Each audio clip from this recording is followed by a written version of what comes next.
And I'd like to ask Jody if she would please lead us in the pledge. Stand. Right hand on your heart. Begin. I pledge allegiance to the flag of the United States of America and to the republic for which it stands, one nation, under God, indivisible, with liberty and justice for all. Thank you, Jody. Roll call, please. Director May, Here. Director Nichols, Yes. Director Huffer, Yes. Director Cusworth, Here. Director Buss. Here. Thank you, Jody. Appreciate that. Special presentations. We have two this evening, and we're going to start off with the Trails Education Days Writing Contest Grand Prize winners. And Elaine, you ready to show us your winners? Chair Lang and directors, I'm Elaine Hagan. I represent the Conejo Open Space Foundation. And also I'd like you to meet Sherry Lakin, who is a retired CVUSD teacher. And she is the coordinator for the writing contest. So thank you, Sherry. Anyway, this year, 1,050 fourth grade students attended Trails Education Days from all 17 elementary schools. The students' day began with a 1-hour nature hike through Wildwood Canyon. Their hike leaders included many volunteers who have extensive naturalist experience, and most of whom come back year after year to lead multiple hikes.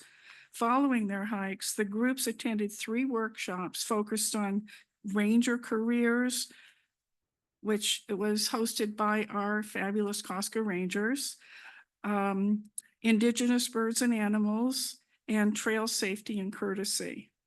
And many volunteers, plus the Costco Ranger staff, make the program possible every year. You'll find videos and further information at COSF.org. The Conejo Open Space Foundation provides funding for the program and for the writing contest.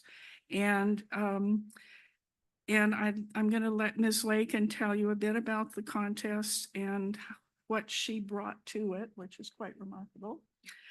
And then she's going to introduce the winners. We have 4 of the 5 winners with us tonight. I am totally unprepared to say anything. As far as the writing, we have tied together the standards, the science standards with the writing curriculum to see what the students could put together from their understanding of science with their understanding of the hike. So they were not, some of them were out there taking notes, right? Were any of you out there taking notes or taking them here? Yeah. Yeah. So they had a lot of good information, and these were the top of the top. We did read over 1,000 essays, so you should be very proud of yourselves. Yes, I know. And I retired too. Okay. I would like to introduce June Crow. And would you like all of them? Okay. And and Carolyn Way, and Nicole Fetchy, and Emerson Kuther.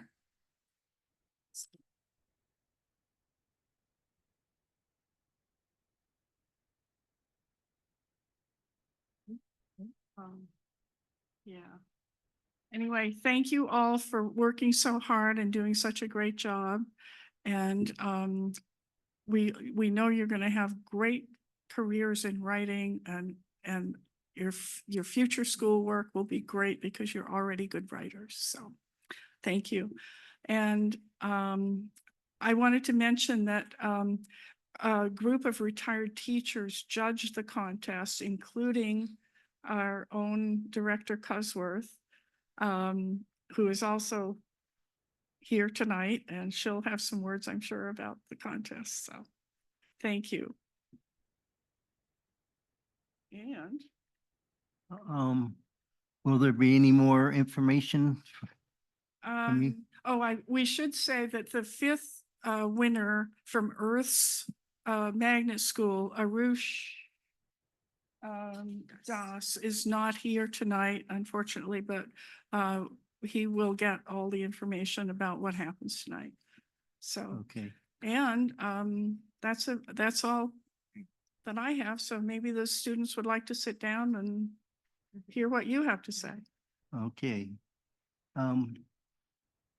Obviously, this is an exciting night for you, the winners, but it's also an exciting night for us, the board members, who have an opportunity to see those who have, and we've read all of your essays, and they're spectacular, and I learn information, and every year we have this program, and every year I learn something new. So keep up the good work. And at this time, I'd like to ask any other board members who have comments, please share it. Director Huffer.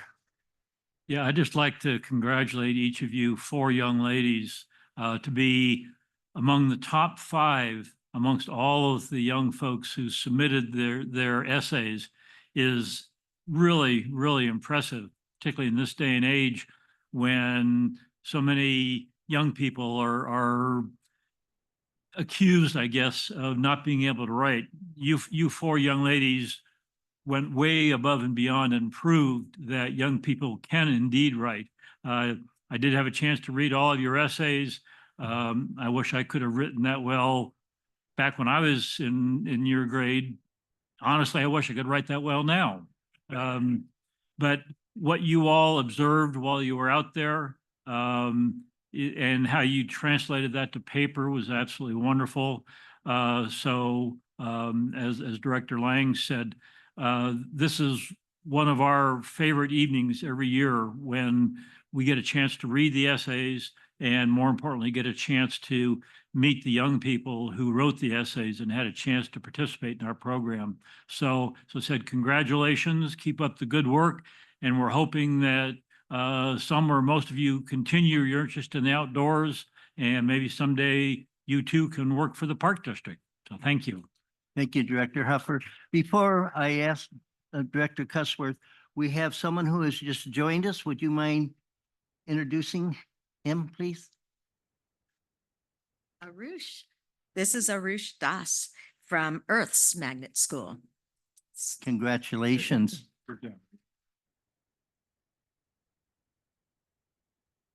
Okay, Director Cusworth. So yes, as Elaine mentioned, I was very fortunate that I was able to read many of these essays. And just so you know what we did, many of us read essays, we picked our tops. And then from the top ones, we all read those or had them read to us. And from that, we picked the very tops. And these were very good. I mean, all of the people that wrote were very good.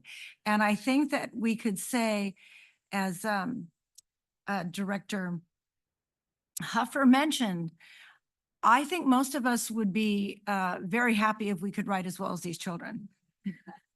These were excellent essays.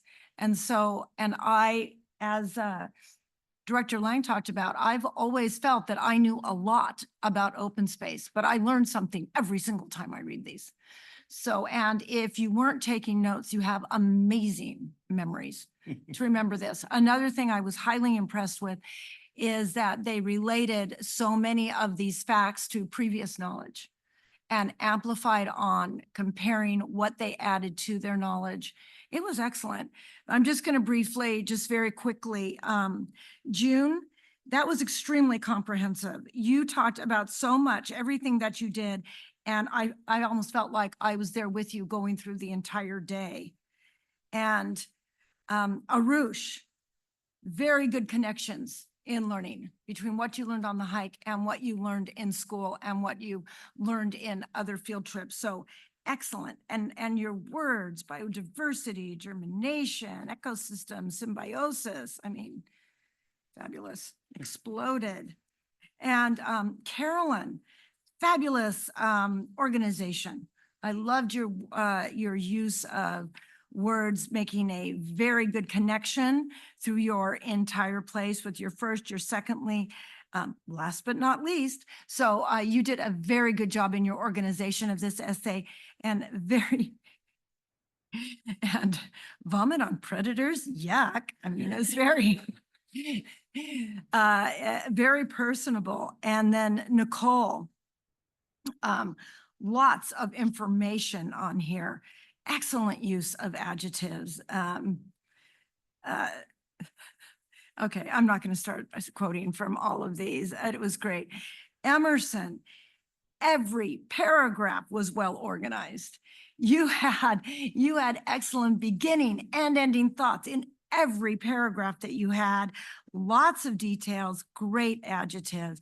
As I said, I would be thrilled if I could write this well. Well, I hope I can. I was a school teacher, but anyway. But your teachers have done well. You have excellent memories. And what makes me the happiest is please teach your children and your parents and your siblings the importance of open space. What is one of the things that makes this such a wonderful community to live in, and we don't want to lose it. And we need you to understand the importance, which by these essays you do. Thank you. Thank you, Director Cussworth, and don't expect similar critique because we're not teachers. Director Buss. Yeah, so as a real estate agent where we use horrible grammar all the time in our property descriptions, I will say that your grammar was amazing. And I am going to show these to my third grader so that she can prep herself for fifth grade to make sure that she makes this top 5. You guys, it was amazing. I felt like I was there. I love learning all the interesting facts. And I hope you guys had a lot of fun putting this together because we had a lot of fun reading them. So thank you for taking the time to do this. Thank you, Director Buss. Director Nichols. Thank you, Mr. Chair. Well, thank you all for taking the time to do this. I know maybe some of you thought this was just another assignment and it had to be done, but I hope you enjoyed your time out in the field, out in Wildwood. How many of you, this was the first time you went to Wildwood? Okay, so it's our first timers out there. Awesome, that's great. Well, we've heard about this program from Elaine Hagan and the Open Space Foundation for many, many years, and we've been through this many times. But as has been said, this is always very exciting to see how well you put your thoughts together and then actually commit it to paper with what you experienced on the ground. It's great to see that combination. And I'll leave the technical part of connecting science and words to those who need to read it or the teachers are critiquing. My wife is an English teacher, so I just leave everything to her. We argue over comma placement and things like that, but I just, defer to her. But this was an excellent presentation, I must say. I do like to see the fact that the Rangers actually taught you what they told us that through Elaine. They're going to teach you, so they're doing their job. Appreciate that. I also appreciate that now they've trained you in how to use these tools, so now you can do their job for them in a few years, just as been said before. And then also what I liked, and I think this is mentioned in almost all of you when you talked about hiking on the trails in Wildwood, what you learned out there, that now you'll tell this to your siblings and your parents and your friends. So now you become the expert and they'll start asking you what's okay or not okay out there in the open space. But I'm now going to officially designate you as open space experts, and you're going to be the ones that carry this banner forward to your generation. But thank you for taking the time to do this. I thoroughly enjoyed reading it, enjoyed all of the elements you learned about. And I don't think I knew that porcupine had orange teeth. So thank you for pointing that out. Thank you, Mr. Chair. Thank you, Director Nichols, Buss, Cussworth, and Huffer. Appreciate those comments. And Director Nichols kind of alluded to the fact that now you know a lot more. Some of you have not been there before, but so now you can share that information and get others excited about open space and what it does for our environment and our enjoyment. There's so much benefit that comes out of open space. And so thank you for participating in this program, Elaine and your team. Thank you for the extra efforts that you put into this to allow these young people to create beautiful minds that can encompass open space. It's so important. Yes. If you're concluded, I was going to introduce Corey Prindle, the supervising park ranger, who has gifts and prizes for the young essayists. And if the board is okay with it and the parents, can we do a photo op with the all the award winners and If the we board? could, I suspect since several of these folks have pieces of paper with them, it might be that several or maybe all of these young people would like to say a few words. So Okay, would any of you, even if you have nothing on paper, would any of you like to say a few words? Don't all speak at once. Good, Okay, good, good, give you a chance. But you do it on paper so much better than verbally anyways, so. good writers, but not ready to speak right now. okay, so you got to visit Corey and then just come right up here in the well and we'll take a little group photo. Don't open the gift that yet though.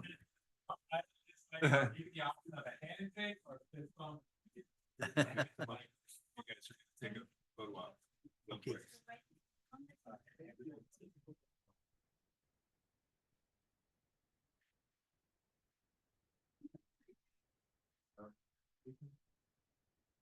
Taller people in the back, not quite as tall as people in the front. So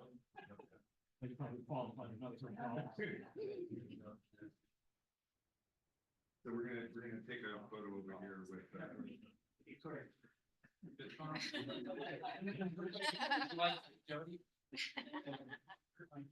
Corey, jump in. Bookend here. Grab a picture and then all the parents can grab pictures.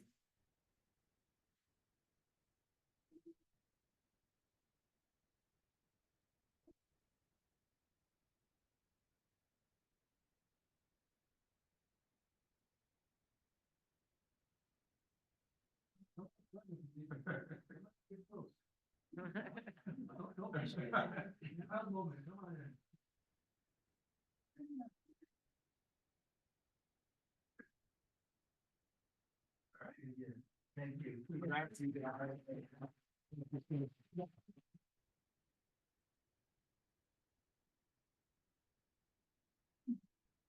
And I'd like to share a big thank you for the parents and relatives and others involved with these young children's educational career. You're showing your support is very beneficial. So keep up the good work and keep on raising great kids. We appreciate that. Anything more? Okay, that's it. And we've got a long meeting coming up, so do not feel like you have to stay and go through the meeting with us because it's not as exciting as a tour of Wildwood and so forth. So thank you and God bless. Yeah.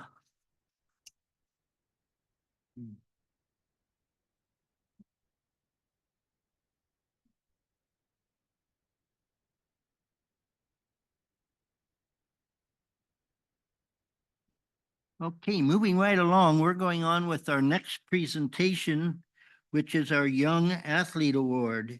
And who will be Director Huffer and Director Nichols. So take it away. Thank you, Mr. Chair. We're actually doing a tag team effort here, so we're gonna be bouncing back and forth. Just wait for a second for the noise to subside. Thank you, Tim.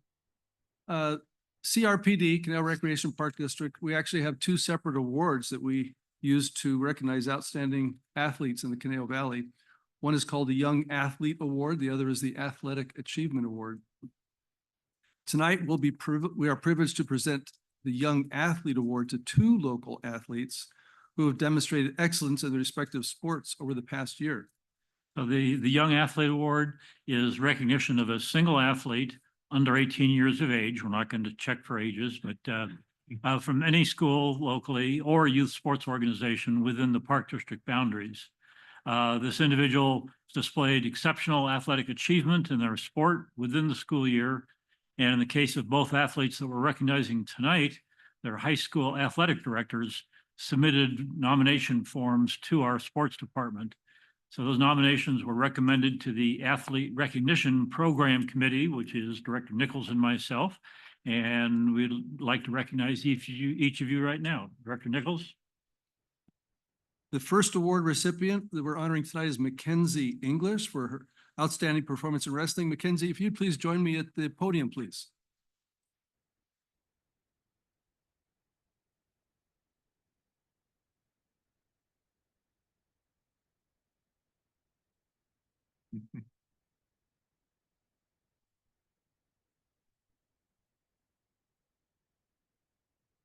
before I read the prep here, I first must state, I remember learning how to wrestle first when I was in junior high, middle school.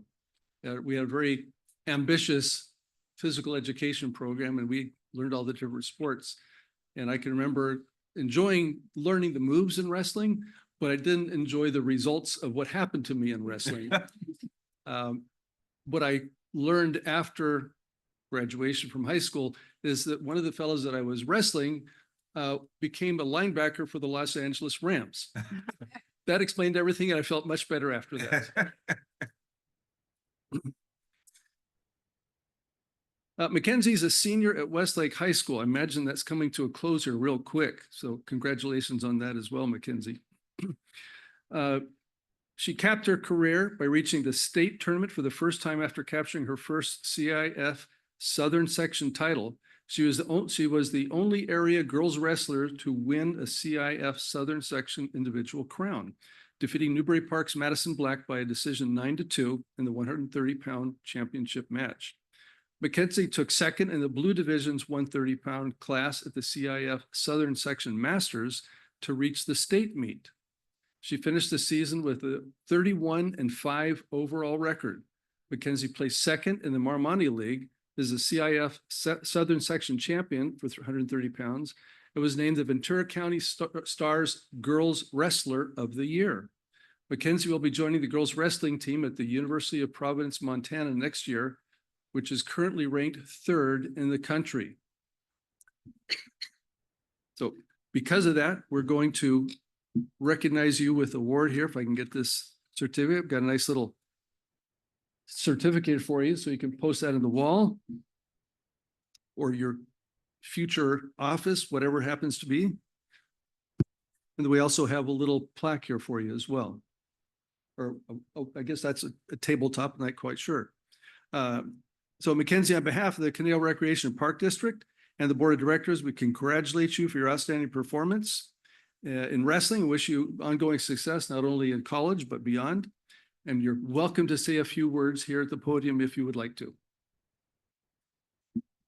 I don't want to put you on the spot, but being an accomplished senior, I think you're probably ready for this. It's not much, but just wanted to say that like wrestling is a really hard sport. But it gets easier for me with like the support of my parents. It's something that I've cried many times about because it's so hard, but they definitely have made it easier and they're part of the reason why I'm getting nominated for this award now. So thank you guys. Oh.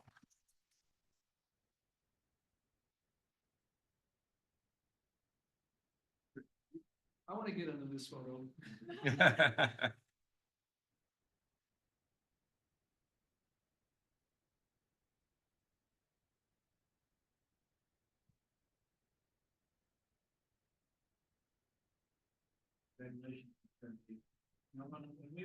I don't think they had lady wrestlers. I think only the men could participate in wrestling. So I think it's great that the young ladies have so many sports that they can participate in now.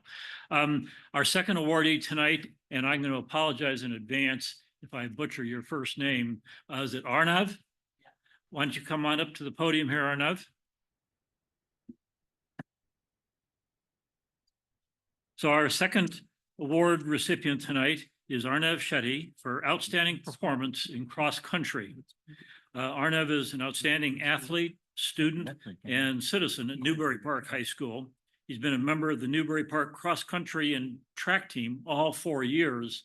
So you must have something if you were on the team for all 4 years. That takes a lot of dedication. So in addition to running, he managed to maintain a 4.0 GPA, which is really impressive because I know how much time commitment running is. So to be able to compete athletically and keep up your grade point is absolutely spectacular. So he has a 4.0 GPA in the full international baccalaureate program. He earned first team All Marmonte League in cross country his senior year. This is your senior year, correct? And was awarded the Newbury Park Athlete of the Month in September of 2023. At the Marmonte League finals at Agoura High School, Arnav placed second by covering the 3-mile layout in 15 minutes, 17.01 seconds. That's fast. Helping the Panthers capture their 7th consecutive championship. 7? So you've been on a championship team all 4 of your years. That's amazing. He also secured second place last season at the junior varsity championship race for Newbury Park in 15:57. So you managed to shave off 40 seconds between last year and this year. That's pretty impressive. So Arnav, on behalf of the Conejo Recreation and Park District and Board of Directors, we'd like to congratulate you for a job very well done. Have a certificate suitable for framing. And we have a beautiful desk award that you can put somewhere. I believe you're going to Harvey Mudd in the fall. So, and you're going to be running at their cross-country team, I assume. So, great. So again, congratulations. If there are a few words you'd like to say, you're more than welcome to. Thank you for selecting me for this award. It's an honor to have it. Obviously I couldn't have done this without my coaches. My teammates have been pushing me all 4 years. And then last but not least, my parents. I couldn't have furthered my passion of running at all if they hadn't been had my back for all these years. So thank you. Yeah,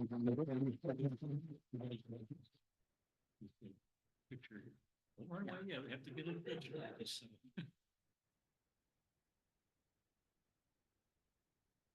Great. Thank you. Thank you, all you award recipients. Such an honor to have individuals like you in our community, and knowing that you're going on to college and other experiences, we know that you will be a good representative of the Conejo Valley and Conejo Rec and Park District. So thank you again and God bless. We do a group picture with the Sure. athletes.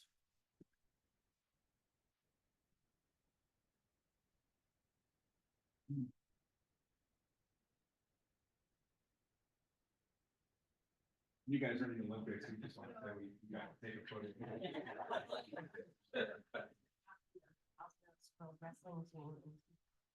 And wrestled 135. That's not a throw. I will say the hip pass, you keep using it. My husband uses the back, but I like.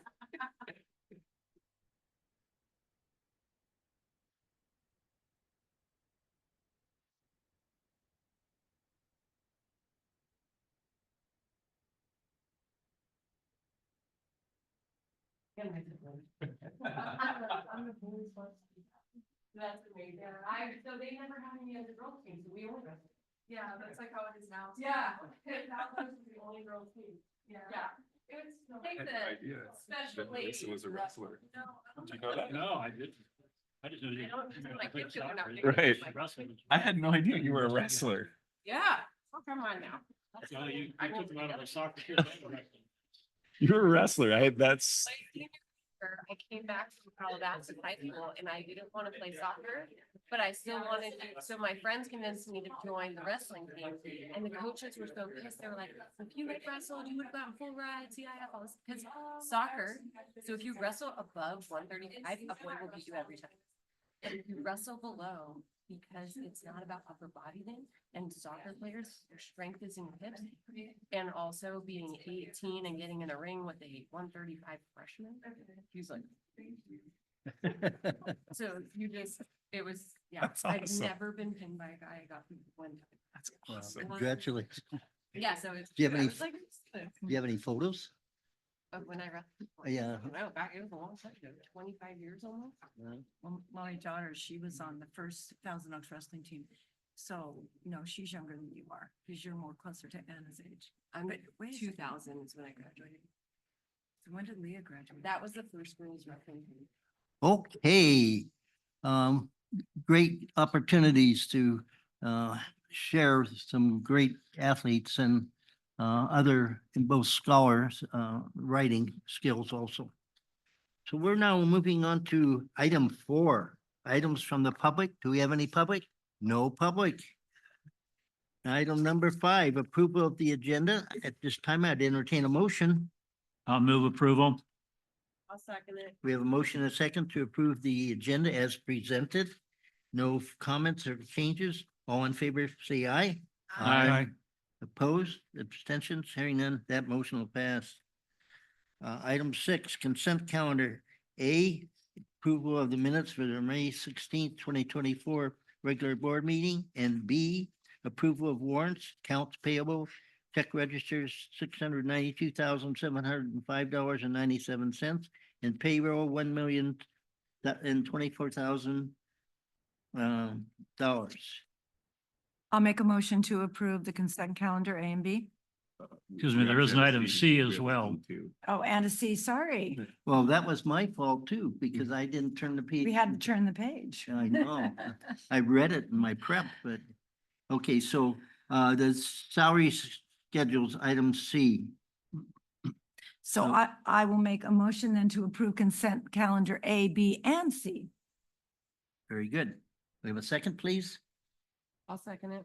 We have a motion and a second to approve consent calendar. Any comments or questions? If not, all in favor, say aye. Aye. Opposed, abstentions, hearing none, that motion will pass. Item 7, deferred matters. 7A, public hearing preliminary budget fiscal year 2024-25. Staff, please. Thank you, Chair and members. So for our, I'll refresh for our huge audience, that this is the year 2 of the 2-year budget cycle that we passed last June. We adopted the preliminary budget back in April, which was the existing 2-year budget that had been approved the year prior. And so tonight we're coming to you with the proposed adjustments for things that have changed in the last year since we adopted it. So it's very limited changes and they're identified in the packet, but I wanted to go through them briefly for you. So the majority of the changes are due to the classification and compensation study implementation that we had. So those are the changes to the salaries and benefits lines in each of the different categories. And it's broken down in your packet by the fund. So I'll start with the general fund expenditures. First, the management services division has an increase that was broken down into the salaries and benefits increases as a result of the class and comp. And it also includes $60,000 for the expenses related to the building next door. Now that we have that agreement for that, for the use of that facility. In parks and planning, the increase is the salaries and benefits again, but also the increase in grounds maintenance for the various contracts for services that you have seen over the past few months. Those increases are in here as well. And for recreation, again, we've got salaries and benefits for the new salary schedule.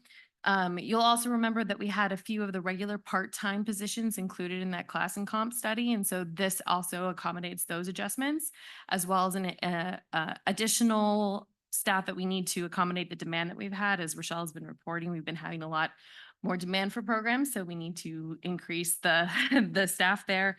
And then also I'm trying to remember what the other part was. Sorry. Oh, minimum wage. We're anticipating a minimum wage adjustment needed. So that's the changes for recreation. In the district-wide assessment, we've got the change to match the engineer's report. And on the revenue side and on the expense side, that's changed to reflect the salaries and benefits. Rancho Conejo, it's the same thing where we're adjusting the revenues to match the engineer's report and the increase in salaries and benefits to the salary schedule.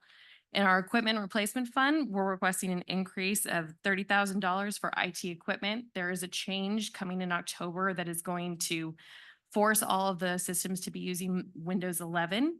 And so we need to speed up our replacement program to make sure all of our equipment can run.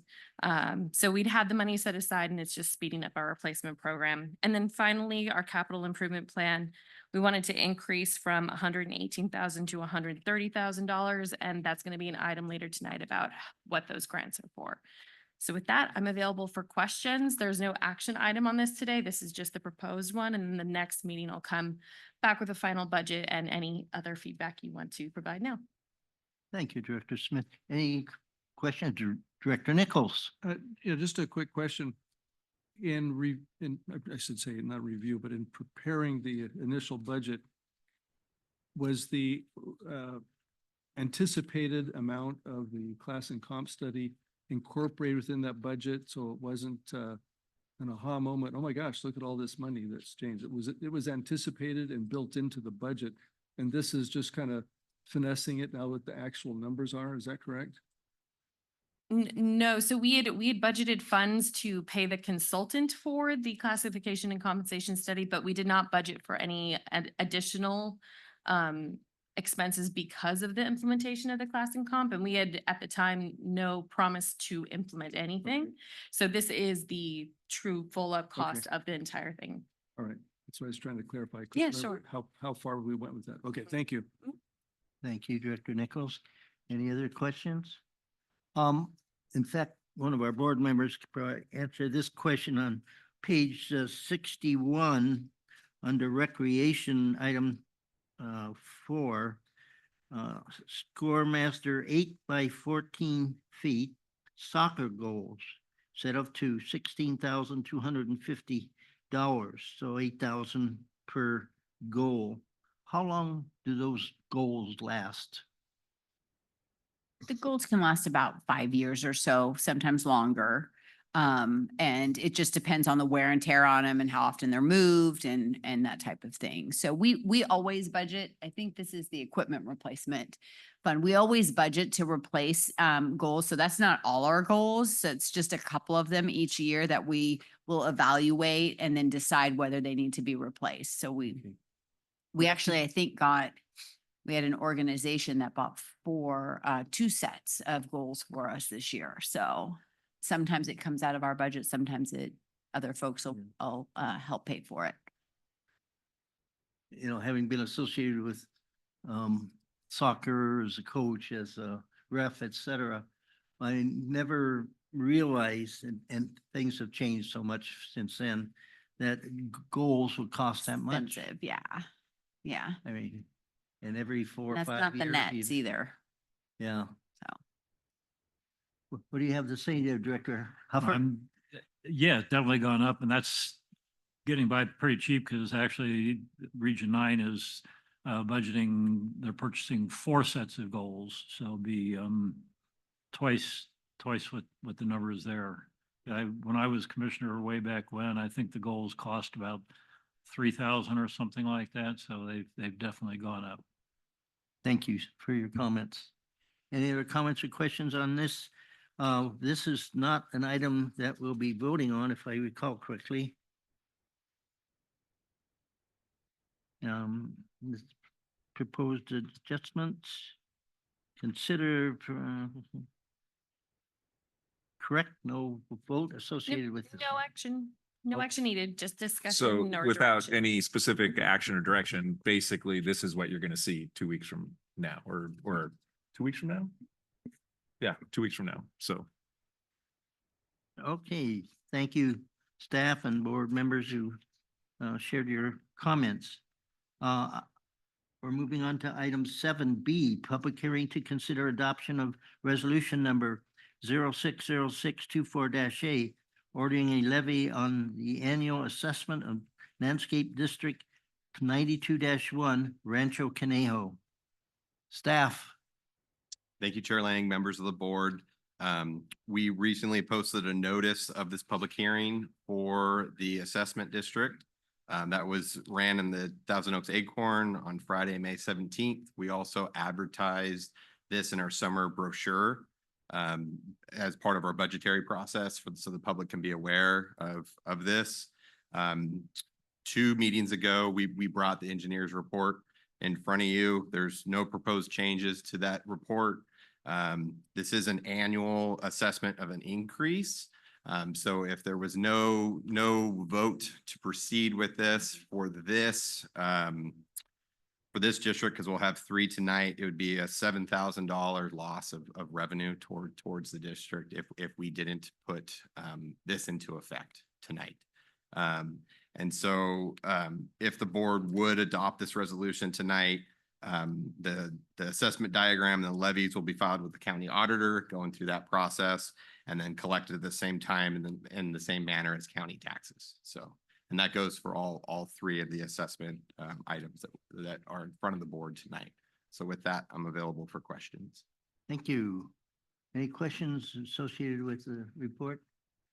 Yes, Director Nichols. Thank you, Mr. Chair. This is a question that would apply to all three of these. I just was reading through the resolution and there's nothing that actually, it refers to a map in the office of the clerk of the board, if someone wants to look for the location of it. There's no reference to the actual dollar amount. If someone were to want to see what the board actually approved, what would be the location that they would have to find in order to get what the dollar amount was the board approved? Yeah, so as with any document, we would make that available to the public. This board packet, just like you guys get delivered to you, is in the office. But as far as being available online for reference, we can, if someone even called us or emailed us, we could provide that report to them, which would outline the chart that's available in all three reports tonight. So Okay. that would be the availability of it. We try to not print out a bunch of extra paper, but we are as staff available to provide that. So whether it's myself or Jody can assist if someone actually knocked on our door, which in my time hasn't happened, but typically it's through digital, through email. Mhm. So. Okay. All right. I just was curious if someone wanted to track that down. So thank you. Thank you, Director Nichols. And thank you to Director Mooney for your report. As noted, this is a resolution. I'd entertain a motion. Director Lang, Yes. I'd Director like Huff. to move that we adopt resolution 060624-A to be read in title only, all future readings to be waived. Thank you. A second? I'll second that. Okay, thank you, Director Kipser. We have a motion and a second. Jody, could you read that in title only, please?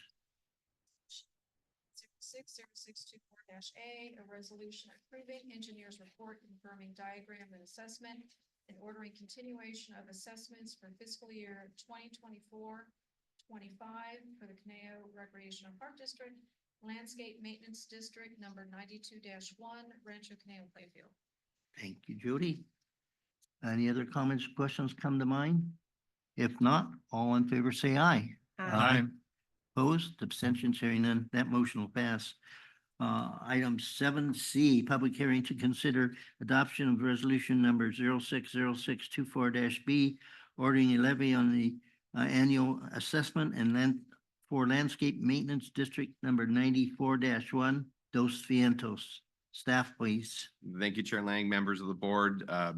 Same process as the Rancho Conejo assessment. The Dos Vientos assessment of this item was advertised in the newspaper as well as put in the brochure through the budget process. Report available through the link in the report. And in comparison to last year's assessment, it would be a $28,800 fee loss of revenue that if the board did not approve this resolution tonight, that the district would have to provide through other funds. Again, it would be the same process going through the county, working through the county tax collection process. And we would go through the exact same with our consultant and staff processing this request tonight. So with that, I'm available for questions. Thank you, Director Mooney. Any questions on the board associated with this? If not, I'd entertain a motion of this resolution. I'll make a motion to adopt resolution number 060624-B, ordering the levy of assessments for LMD 94-1 Dos Vientos to be read in title and all future readings be waived. Thank you, Director Nichols. Do I have a second? Second. Thank you, Director Huffer. We have a motion and a second. Any other thoughts, questions come to mind? If not, all in favor, please say aye. Aye. We need to have it read first. Oh, thank you very much. Jody, I didn't mean to forget you. Sorry. Resolution number 060624-B, a resolution approving engineer's report confirming diagram and assessment and ordering continuation of assessments for fiscal year 2024-25 for the Conejo Recreational Park District, Landscape Maintenance District number 94-1, Dos Vientos Ranch. Again, thank you, Judy. Any other thoughts or questions come to mind? If not, all in favor say aye. Aye. Opposed, abstentions, hearing none, that motion will pass. Item 7D, public hearing to consider adoption of resolution number 060624-C, approving engineer's report confirming the diagram and assessment and ordering a levy of assessment for fiscal year 2023-24, district-wide assessment 62-1. Director Mooney. Thank you, Chair Lang, members of the board. Number 3 assessment tonight. This is the district-wide assessment. Same process as the other two, listed in the newspaper, put into the summer brochure. The report was available online via the link. There would be a difference if we did not make this additional assessment. It would be just under $65,000 from last year's. I do want to note that it is would be what's as proposed tonight would be $44.04 for district-wide, except for Rancho Conejo as well as Dos Vientos. Those per the engineer's report and the assessment, we would cut their, or we would reduce their single family equivalent unit down to $22.02. So basically 50%, since they are carrying 2 other assessments on their properties. So with that, I'm available for questions. Thank you. Any question? Yeah, yes. I have a question on, so this is the only assessment where the other two, we did 5% for last year, and this one, last year, we only did 4.29%. Is there any reason for that? Yeah, so we actually, this one, we can max out at 3%. So that's per the tax assessment. Got it. Okay. Yeah, Thank and you. so we actually bank, like, so if you look at like the CPI adjustment, 4.92, 3.47, we actually can bank those percentages. So depending on CPI, if there's a dip in CPI, and so that way it kind of makes whole depending on the situation, we can utilize that in the fund. So. Oh, that's interesting. That's good to know. Thank you. Director Mooney, you mentioned the amount of money that the district would have to incur if we didn't have these additional assessment adjustments. By chance, have you totaled what those all 3 would be? Combined, it's about Yes. $100,000 roughly, just under 100,000, if I remember correctly. Okay, I wasn't keeping track and I just, So it's 65, 30. Yeah, just at 100,000 actually. very good. Thank you. Board members, any comments or questions associated with district-wide? Okay, I entertain a motion for this resolution. Thank you, Director. I'll make a motion that we adopt resolution number 060624-C, approving the engineer's report, confirming the diagram and assessment and ordering the levy of assessment for the district-wide Park Maintenance and Recreation Improvement District, AD 62-1, that it be read in title only and that all future readings be waived. Thank you, Director Cutsworth. And a second, please. I'll second it. Thank you. Director Buss. Any comments or questions come to mind? If not, Jody, please read it in title only. Resolution number 060624-C, a resolution approving engineer's report, confirming diagram and assessment and ordering continuation of assessments for fiscal year 2024-25 for the Conejo Recreation and Park District, Park Maintenance and Recreation Improvement District. Thank you so much, Jody. Okay, board members, anything else come to mind associated with the district-wide? If not, all in favor, please say aye. Aye. Opposed, abstentions, hearing none, that motion will pass. Item 8, items for discussion. We have none this evening. Item 9, new items. 9A, comprehensive update to CRPD ordinance code and establishment of policies and procedures for facility reservations. Mr. General Manager. So I want to compliment the board. It's 10 to 7 and I told Jocelyn, she didn't even have to get here till 7 because I'm like, there's no way we're going to start before 7 o'clock. So she said, no, I think I want to get there on time. So great job. So I'm going to start by introducing Jocelyn. Jocelyn Corbett is an associate with Dapier, Rosenblit and Leapback. It's a law firm on the West Side. She works on municipal code enforcement matters in a number of California cities. She does that, through a private firm helping cities out, but she also has been in-house for a bunch of years with the city of Lancaster as assistant city attorney. I knew that we were fortunate to have her when we were groaning through all the minutia of the code and everything. And she said, I like drafting code. She's like, I like this. So I was like, okay, good. We have a good attorney here. So welcome, Jocelyn, and thank you for being here. So I'm going to kind of walk through this a little bit methodically, but I'm not going to try to overdo it. So we do have a staff report that is starts way back on page 90, 89. So our staff report starts on 89. Attached to that staff report, we have our existing ordinance manual. That is from February of 2020. That was the very last time we amended it.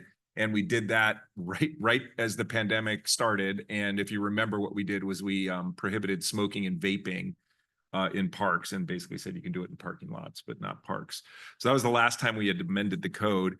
It's been amending the code and updating it comprehensively has been something on our to-do list for quite a while. A big part of that reason is sometimes we'd be flipping through the code and things just sometimes didn't feel like they were in logical order, or not really, it didn't make sense why this section was here and not over there. So one of the goals is just like, let's get this better organized. And then as we're doing that and we hire an attorney, let's make sure we're, keeping pace with the latest development and, changes in federal and state law, but also case law as the, courts, make rulings over the years. So we feel really good about this effort. Our goal was, as staff, our goal was not to change things or try to create new things. It's more like, let's keep the same rule book and culture that we have that's kind of connected with that rule book, but let's bring it up into 2024, and that'll hopefully be good for quite a few years going forward. But I do want to kind of walk through some of what's going on here. Again, I want to make sure that the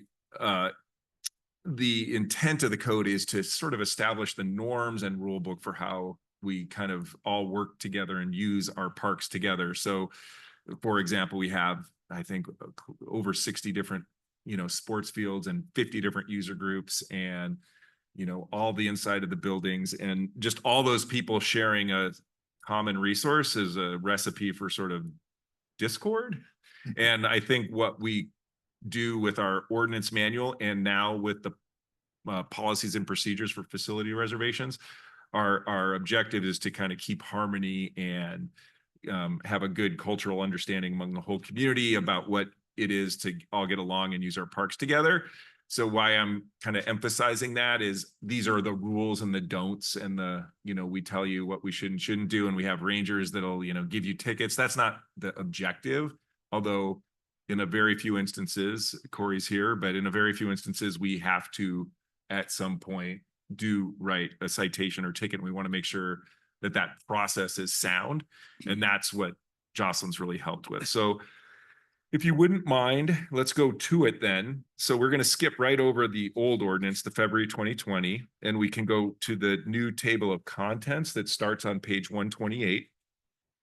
And that new table of contents, we're pretty darn close on the numbering, but we know when we come back to you with the final version for the first reading, we know some of the section numbering will change because we still have to do a sync up with the COSCA ordinance manual.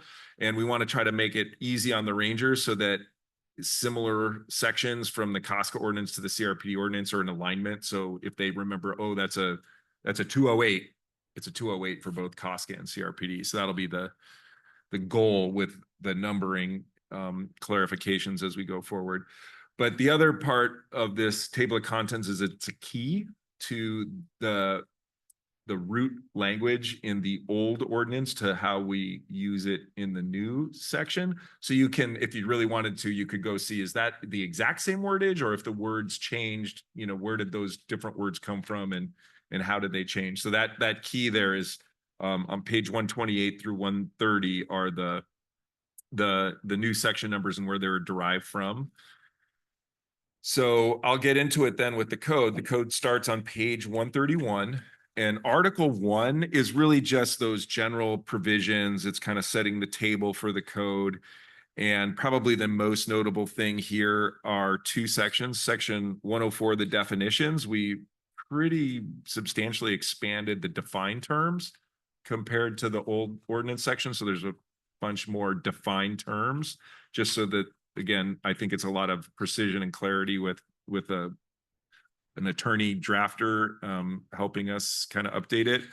And then probably the other noteworthy section there is maybe 107. The language isn't really, the concept's not new. There has been the appeal right, but we took it was in a few locations throughout the code and we kind of consolidated it. That's on page 136. But that concept is if a staff says, hey, here's your permit, and they say, I don't like this permit, it doesn't make sense to me, it's not fair. There's a procedure for people to kind of object or suggest that, our staff didn't get it right, and that's to come to me. I'm supposed to look it over, and if they don't agree with that, then it comes to the board. So there's a process for someone administratively to sort of say, hey, I don't feel like I'm being treated fairly. I need some sort of relief. So they don't necessarily have to go right to court. There's an administrative process. We can kind of review decisions that are made by staff in the field if necessary. And again, my decision can be reviewed by the board. And those are probably the noteworthy sections and articles in 1.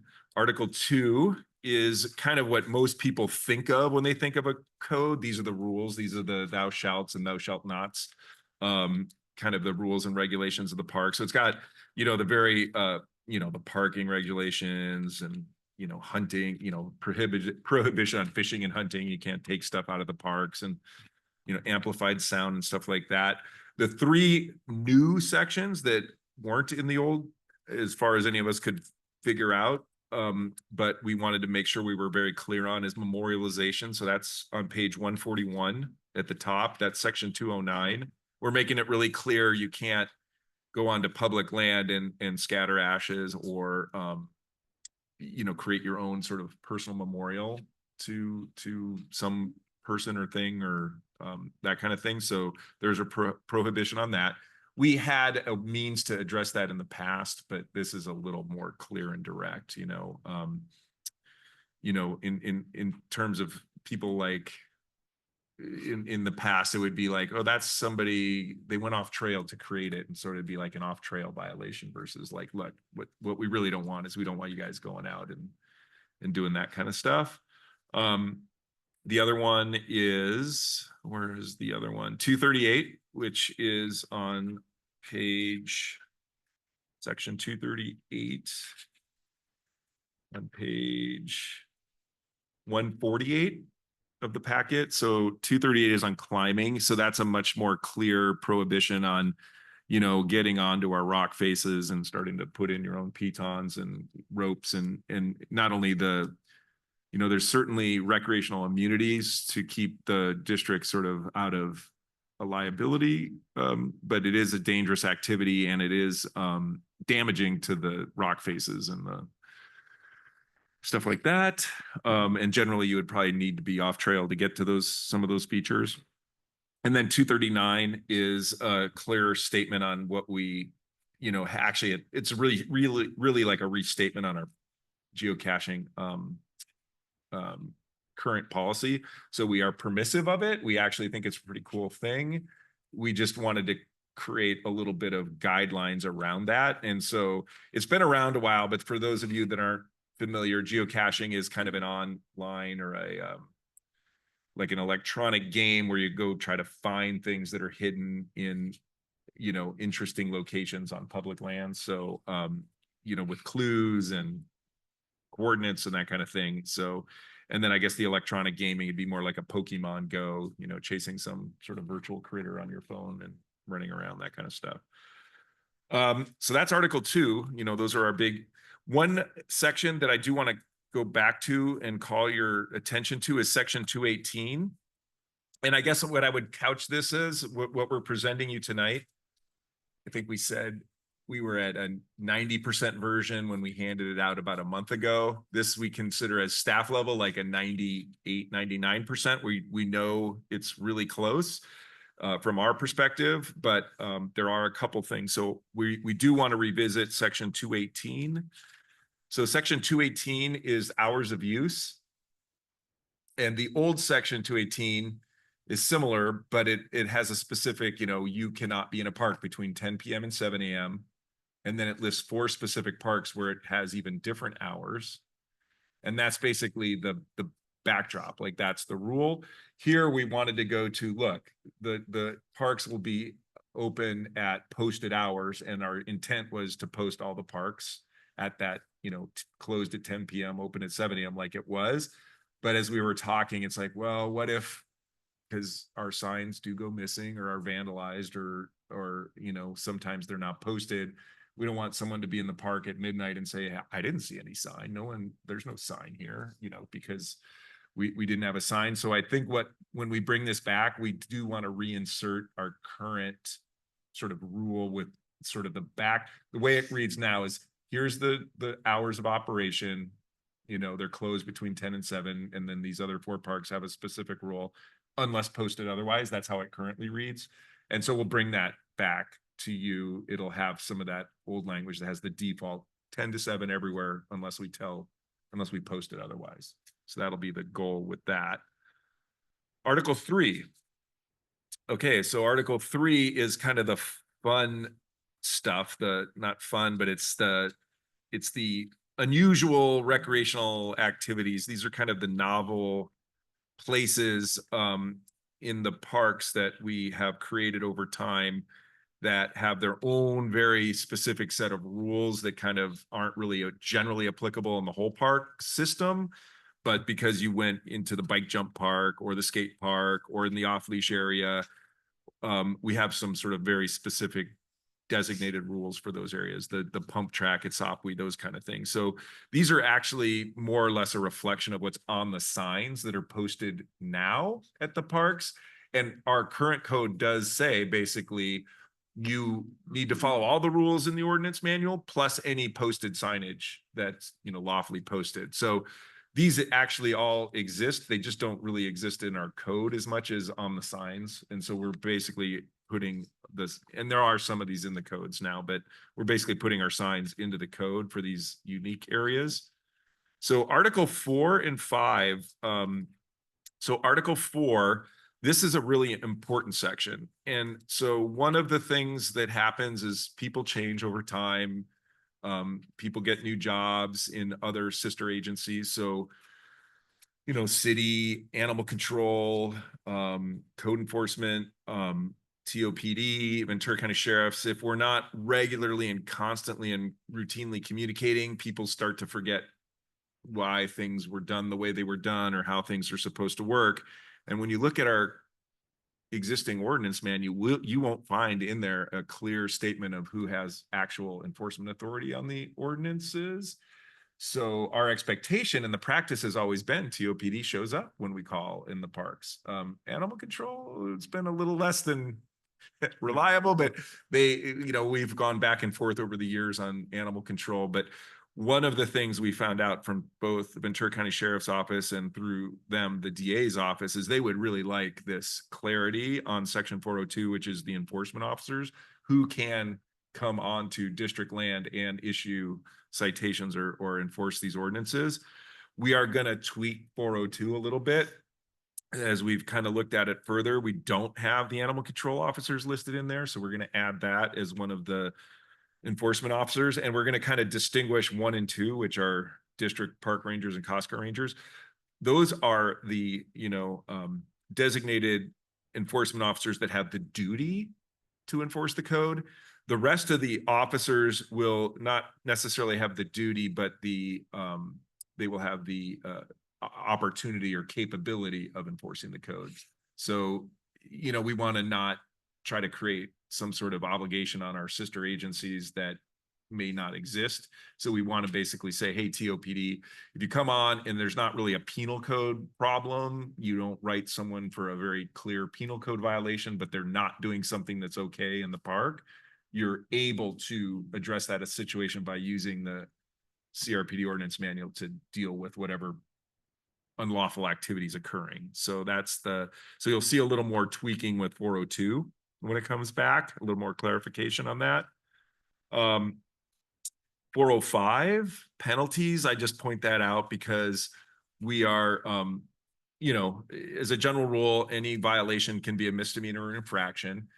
This is one of the areas that will be expanded on internally at the staff level with our attorney, and through training and sort of experience. It's going to be, well, what are the guidelines on when you write an infraction because you saw them for the first time with their dog off leash, but if it's the 5th or 6th time, do we actually reserve the right to write a misdemeanor if we're not catching their attention with a simple infraction? So there'll be, this, once the code is updated and we have the brand new code, because we've hired a bunch of new rangers in the last couple of years, there'll be the opportunity to then, okay, guys, we have a brand new code, we have some new rangers, we're going to have a whole new training regimen around enforcement and expectations around some of that stuff. So again, and I want to circle back to how I started this presentation. Our goal is compliance. Our goal is friendly ranger and education and information dissemination. It is not to go get people and get tickets or anything. That's not at all what our objective is. But there are instances where it will be necessary for rangers to actually write a cite. So we want to make sure we're doing all that stuff correctly. So then we come to the final article, new article in the code. It's Article 5, and that's on page 157. And this is an entirely new section. And I think when our code was first drafted, the administrative enforcement provisions weren't even allowed. Like, you couldn't do this. This was not something that courts contemplated, and probably the courts weren't as backed up as they are now. So I will say that there is a vibe that in the court system, they want the big bad stuff, murders, robberies, thefts, car thefts. When you come in with a dog off leash, the judge does not want to see you on that. They don't want that on their docket. They don't want to take that up. It clogs the court system. So the little, quote, little stuff is the legislature has created a system where we can administratively kind of do our own administrative citation system, which would mean you write an administrative cite. It's a civil penalty. There is still due process and the opportunity for them to appeal or object and have a hearing officer if they want to contest it. But otherwise, it can just simply be a civil penalty with a civil fine. There's not a criminal court system involved. It's kind of between us and the violator. The administrative is just another tool that the rangers would have in place. And there are administrative hearing officers that actually do this for a fee and for a living. So if we start writing regular administrative cites and we come up with a process, you literally can, the 3rd Wednesday of the month, we pay a guy to sit for 8 hours and listen to administrative appeals or something. That's kind of how that's done. So that's the administrative, and Jocelyn and her firm can be helpful with us on that. And then, so that's the entirety of the new code sections. So one of the things that we did as we were looking at the old code is we were like looking at some of the section. We're like, this isn't a law. This isn't something that the general public is going to read as a law and help them. These are more like internal policies. And so when we've identified those, what we tried to do is pull those out and create, and Rochelle and her staff did a great job of this, the things that are really related to facility reservations, the policies and procedures around those. That is something we shouldn't have to go through the burden of an ordinance update, which is an ordinance update is kind of the highest level of thing we can do. And it requires notice in the newspaper. It requires a first reading, then a period of time, and then a second reading. And then it doesn't go into effect until 30 days after. There's like a process, probably generously 90 days. If you say we ought to have a law, 90 days would be the very fastest. Probably you could really do it. But with policies and procedures, you can just change those by board motion or resolution. And that's like the little stuff. If you guys like, I'll just give you an example on page 171. What parks have athletic fields that we can issue a permit on? We have a list of 12 or 14 parks there. Well, if for some reason we identified another park that, yeah, we can probably issue a permit here. We have a restroom, we have parking. It's a flat screen field. We could probably do another permit. It would just take us sitting in a boardroom and go, hey, I'd move that we add another park to this list of permitted fields. So, and then it's done. So it's not as cumbersome. Good, thank you. It's not as cumbersome as trying to amend an ordinance. So that's basically what this whole policy and procedure for facility reservations. And we're bringing it to the board as a board level policy and procedure. So staff doesn't change it. They can't, they have to follow it. It's not our internal administrative policy or procedure. It's a board level. So, these are the rules that we would all follow when it comes to facility reservations. And Rochelle and her team worked a lot on them. This is largely the same as what is currently in the actual ordinance or in our existing policies and practices. I think the only real new bits were dealing with the pool stuff, which we didn't really have in the code before, if I'm not mistaken, right? Yeah, section 5 on pools is really the only And permit changes. permit changes. Oh, the fee unrelated to permit changes and the frequencies thereof. So otherwise, this is actually just a reflection of what we currently do that is currently in our ordinance and in our staff practices for issuing permits. So with that, I have spoken by far the longest of anyone so far, but I did want to methodically go through it. Again, staff feels like we're presenting you something that's about 90% of the way, 98% of the way there. We're interested in your input or thoughts and questions. What my goal is there isn't any kind of critical time thing, but I would like to eventually bring back something for a first reading. So my thought would be from this point on, if you guys had specific sections, I know I mentioned a couple sections we know we're going to tweak from what you're reading here. From this point on, if you guys make suggestions and want changes, what we'll try to do is make all those red line strikeouts. So the next time we talk about this, you would basically get to see, okay, from June 6th, what's changed? And you'll be able to just read the red line strikeout really quick. So, and we would bring it for either if it's not, if it's kind of minor stuff, we can bring it for an actual noticed first reading. If there's a substantial or a bunch of changes, we might want to have a meeting like this again and deal with those, but we'll kind of wait and see how you guys have a conversation here. And we're all available for questions. I am available for questions. Jocelyn is our scribe and wordsmith on a lot of this. Rochelle and her team had a lot to do with the facility reservation procedures. And then of course, stuff involving rules in the parks and stuff. Andrew and Corey are really good about what's going on out there in the field. Like, what do we see out there? So with that, we're all available for questions. Very good, Mr. Friedel. Appreciate your explanation and going through this, and Jocelyn and team, Corey. It's important, a lot of, quote unquote, words, paperwork, etc., but it is important, and especially in protecting CRPD in the legal sense. Board members. Up down at the other end. I want to look at this end. Oh. Go ahead, Director Nichols. Okay. I do have a few questions and comments.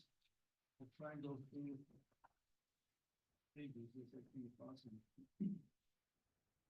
Thank you. I don't know if these all would fit on these pages, but this is when I thought of them when I was reading something. Was looking at section 201, use of parks, group use and specialized use.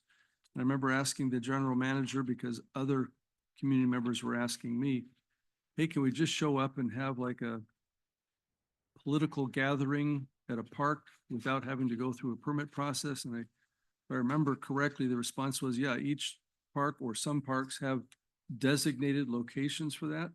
I was just wondering if that needs to be spelled out here and if whether that is in fact how it's handled, and where those locations are in the various facilities.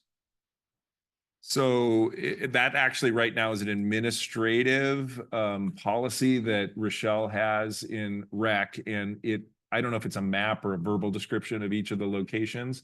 It's really at the staffed parks, at the neighborhood parks in playfields is not really that much of an issue. It's the staffed parks with buildings and stuff. So at each of those, we have a pre-designated location, what we consider like our First Amendment area.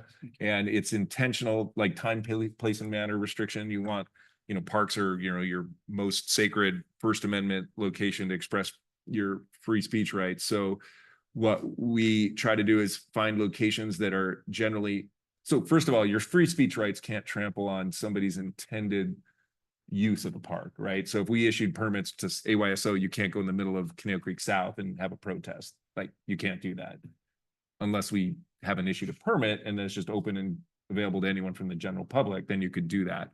But a actually valid issued permit from CRPD would prohibit somebody because we've already designated that area for that particular use.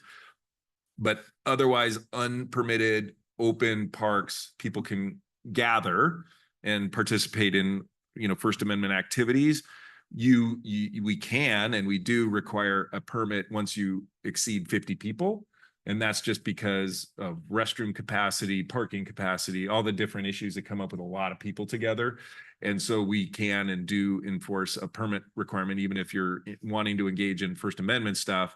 It's like, hey, cool, but just we'll get you your permit, just talk to us, right?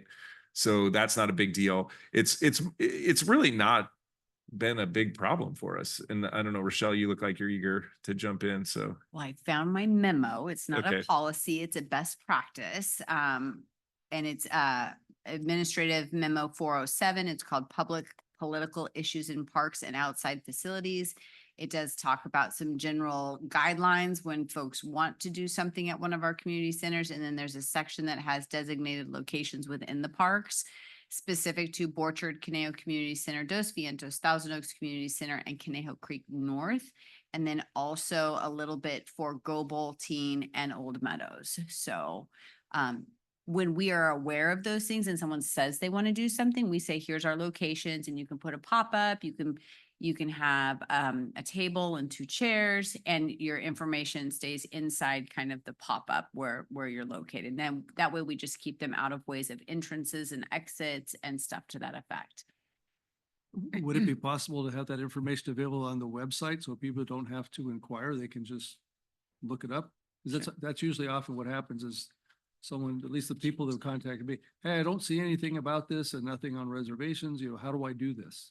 I think if that was just available, that Well, might help. the other thing, we like to know when someone's going to do that because we don't want 3 different folks showing up in the same location and stuff. So we encourage them to call us so that we can work with them and have, one organization or one person or group there instead of 3 or 4 and type of thing. So, but we can definitely look into that. Okay, all right. Thank you.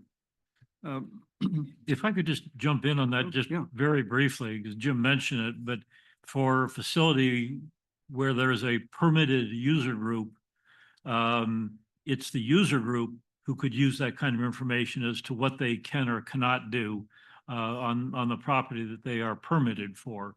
Because just as an example for AYSO, we've followed those guidelines and we tell the people, okay, you can set up a table and a couple of chairs in a tent away from the entrance, but we don't want you wandering around the field handing out flyers or campaigning or anything like that.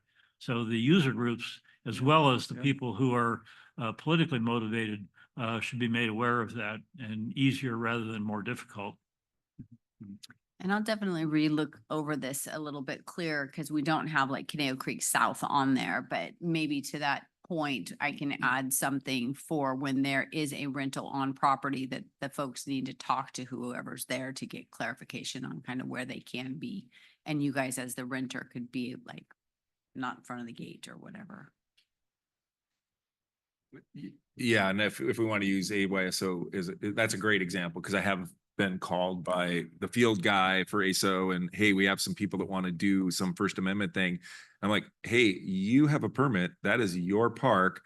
There is a sidewalk between the parking lot and the fields, and you are, and I can't give you legal advice, but I think you are legally entitled to say, hey, you're able to be on the sidewalk right in front. We're right near the entrances and exits to the park. You are not obligated to invite them into the playing field area, but sometimes it's just better to go, hey, why don't you come on the inside, sit on the cooler grass and hang out here as long as you're not interfering with fields and play. Like there's the what you could legally enforce or say, hey, stay on this side of the fence, or it's like, okay, it's not a big deal. If you're on this side of the fence, you're in the grass and just don't mess with the kids and the players on the field. So yeah.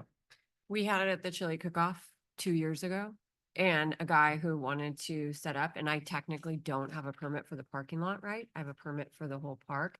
And the sheriff told me that I was not allowed to, he can't come in the event because it's a private event, but I could not tell him to leave because it's public area. So he was allowed to be there, but he was like in the way of where the main gate would be. So I was able to ask him to, or the sheriff asked him to move out that way because there was going to be thousands of people coming through there. But yeah, it was interesting because I'd never had to deal with it. And I was like, okay, but you can't be right here. Right. Like this is So- the main gate. So you can, But yeah, the sheriff said, he's like, you can't tell him to leave. so Jocelyn's the attorney, but my understanding of the case law is that they are not entitled to block ingress and egress, or so you can give them sort of reasonable access to the public. You can't put them off in Siberia. You can't say, hey, you can go stand in that far corner of the park where no one is. You have to give them sort of reasonable access to people, but they have to be reasonable too. It's a two-way street, right? Yeah. So, yeah. Director Nichols, you have Okay. any more? Thank you. And just full disclosure for our attorney, I spent a career in code development, code interpretation, code enforcement, but in the building and fire codes. So I consider myself a little bit of a code geek, so please forgive me. Oh, no, we have two of them in the room. Yeah. On section 202, item E, there's a reference to no more than 15 consecutive hours. I just was curious how 15 was determined. Was there something special about 15 hours?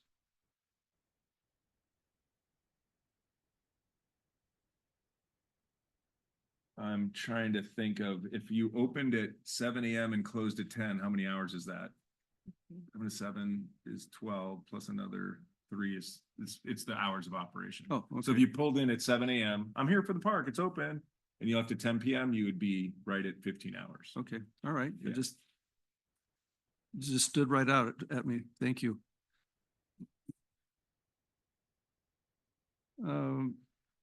This is in reference to section 218 on page 142, hours of use. Just the one thing that came to me is, no person shall use or whatever. What struck my attention is there's nothing in reference to like red flag days or fires or something like that as to when patrons could not use or must leave. And I know that's designated in the fire code and the fire marshal has authority over that. But I didn't see anything in our code for that where it kind of gave our staff the ability to say, you can't be here because it's our code.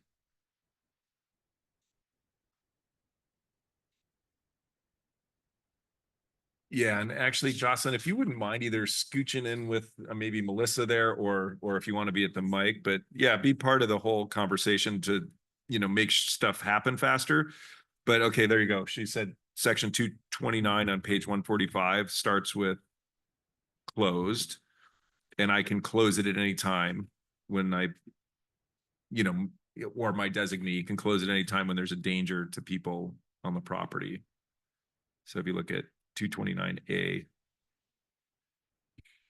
For clarification, Director Nichols, if you would like us to reference section 229 in the section of hours of use, just for ease of reference, that's certainly something we could do. Oh, I'm particularly concerned about where it's located. Just as I was going through these, that's the one that just triggered it in my mind as to, oh my gosh, what about fires? And I didn't see anything specifically calling out fires or red flag situations. But if the authority is given to the general manager to declare a closure, doesn't have to be fire or earthquake, it could be whatever is there, and he can just make that determination. I think that would cover it. Okay. Yeah, thank you. On section 222, item C, it says the removal of feces shall be the responsibility of the owner, but it doesn't say it must be removed. I was wondering if that's something that's specific, that you want to use the term shall as opposed to must. Typically shall and must are synonymous. I have no particular preference. I'm happy to change that to must if you'd prefer. Shall, it just comes naturally to me because shall just is the way lawyers talk, but if No, it's- I understand completely. Like I said, unfortunately, the fire code is the same way, it always says shall. Yeah. But the way I always read the code that way is it's enabling the fire code official in that case, the authority to make a determination. In other words, they shall be able to do something. But I think from a layperson's perspective, if it says you must do it, it makes it a little more clear. Okay. What if you Easy just say fix. is? District property is the responsibility of the owner. Does that sound good? Okay, so what else do we got here? Is, Okay, we already covered that one. property is the responsibility of the owner. On section 238, climbing, the new one on page 148.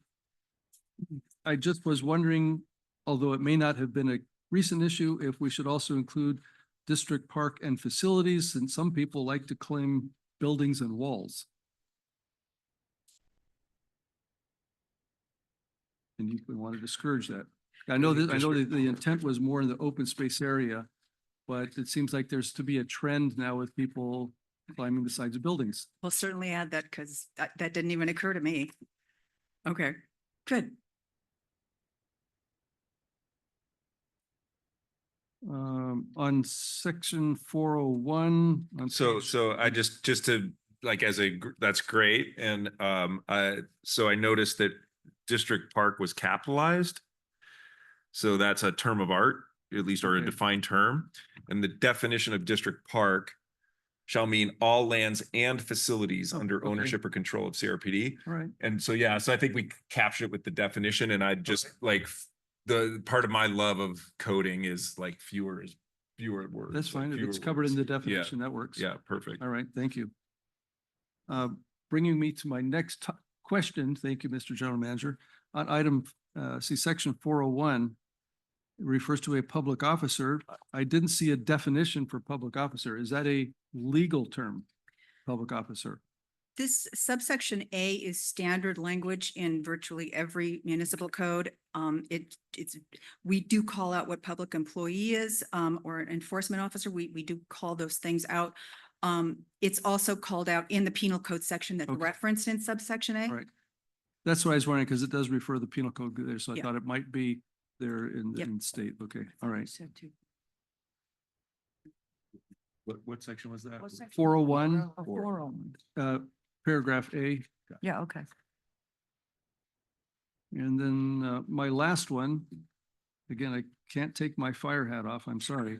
On page 176, under decorations, where it says decorations must not cover, yada, yada, yada.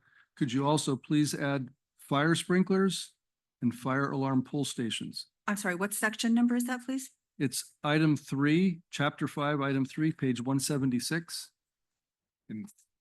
Yeah, so it's in actually the facility reservations policies and procedures, which I don't, do you have those? You I have those, have it but- printed out. That's a Rochelle. but I Yeah, can but certainly- yeah, no, I'm All looking right. at it. Absolutely, we can add those. Okay. Yeah, for sure.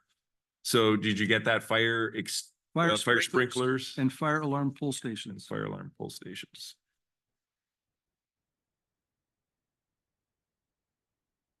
That was the last of my Yep. comments and questions. Thank you, Mr. Chair. Well, thank you, Director Nichols. Director Huffer. All right, I guess I wanted to clarify first. Do you want us talking about some of the details, or do you want us to send you information? Because I've got a list of about half a dozen things that I made notes of.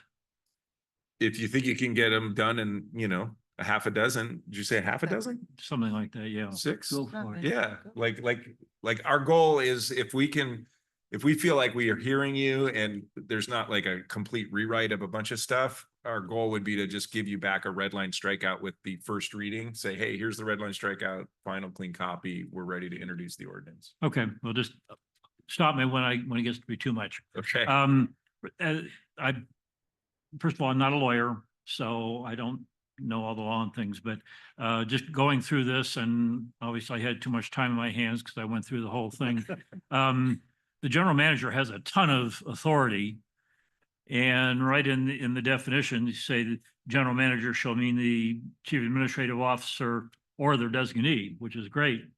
But if you go through the various code sections, most places it refers just to general manager, which designee is covered, but there are some places where it specifically says general manager or his designee. And it just seems to me, for consistency's sake, either put his designee every single place or no place. I actually tried to remove or designate throughout, and I missed a few areas, so I'll do another find and eliminate. Okay. Through that, the whole document. All right. You talked about, and I don't remember let's see, must be section 4. 402, enforcement officers, said that our rangers are gonna all be trained on this. Said that the police and sheriff's department will have the authority to enforce all of our code, but do they have any clue what our code actually is? Or will they have any clue? That'll be our responsibility to share that with them. Actually, just so you know, I did share this with city staff, including the police chief, who shared it with county council. And I got the thumbs up from the police chief after he ran it through county council. So they're at least, preliminarily seem to be pretty comfortable with what our codes are.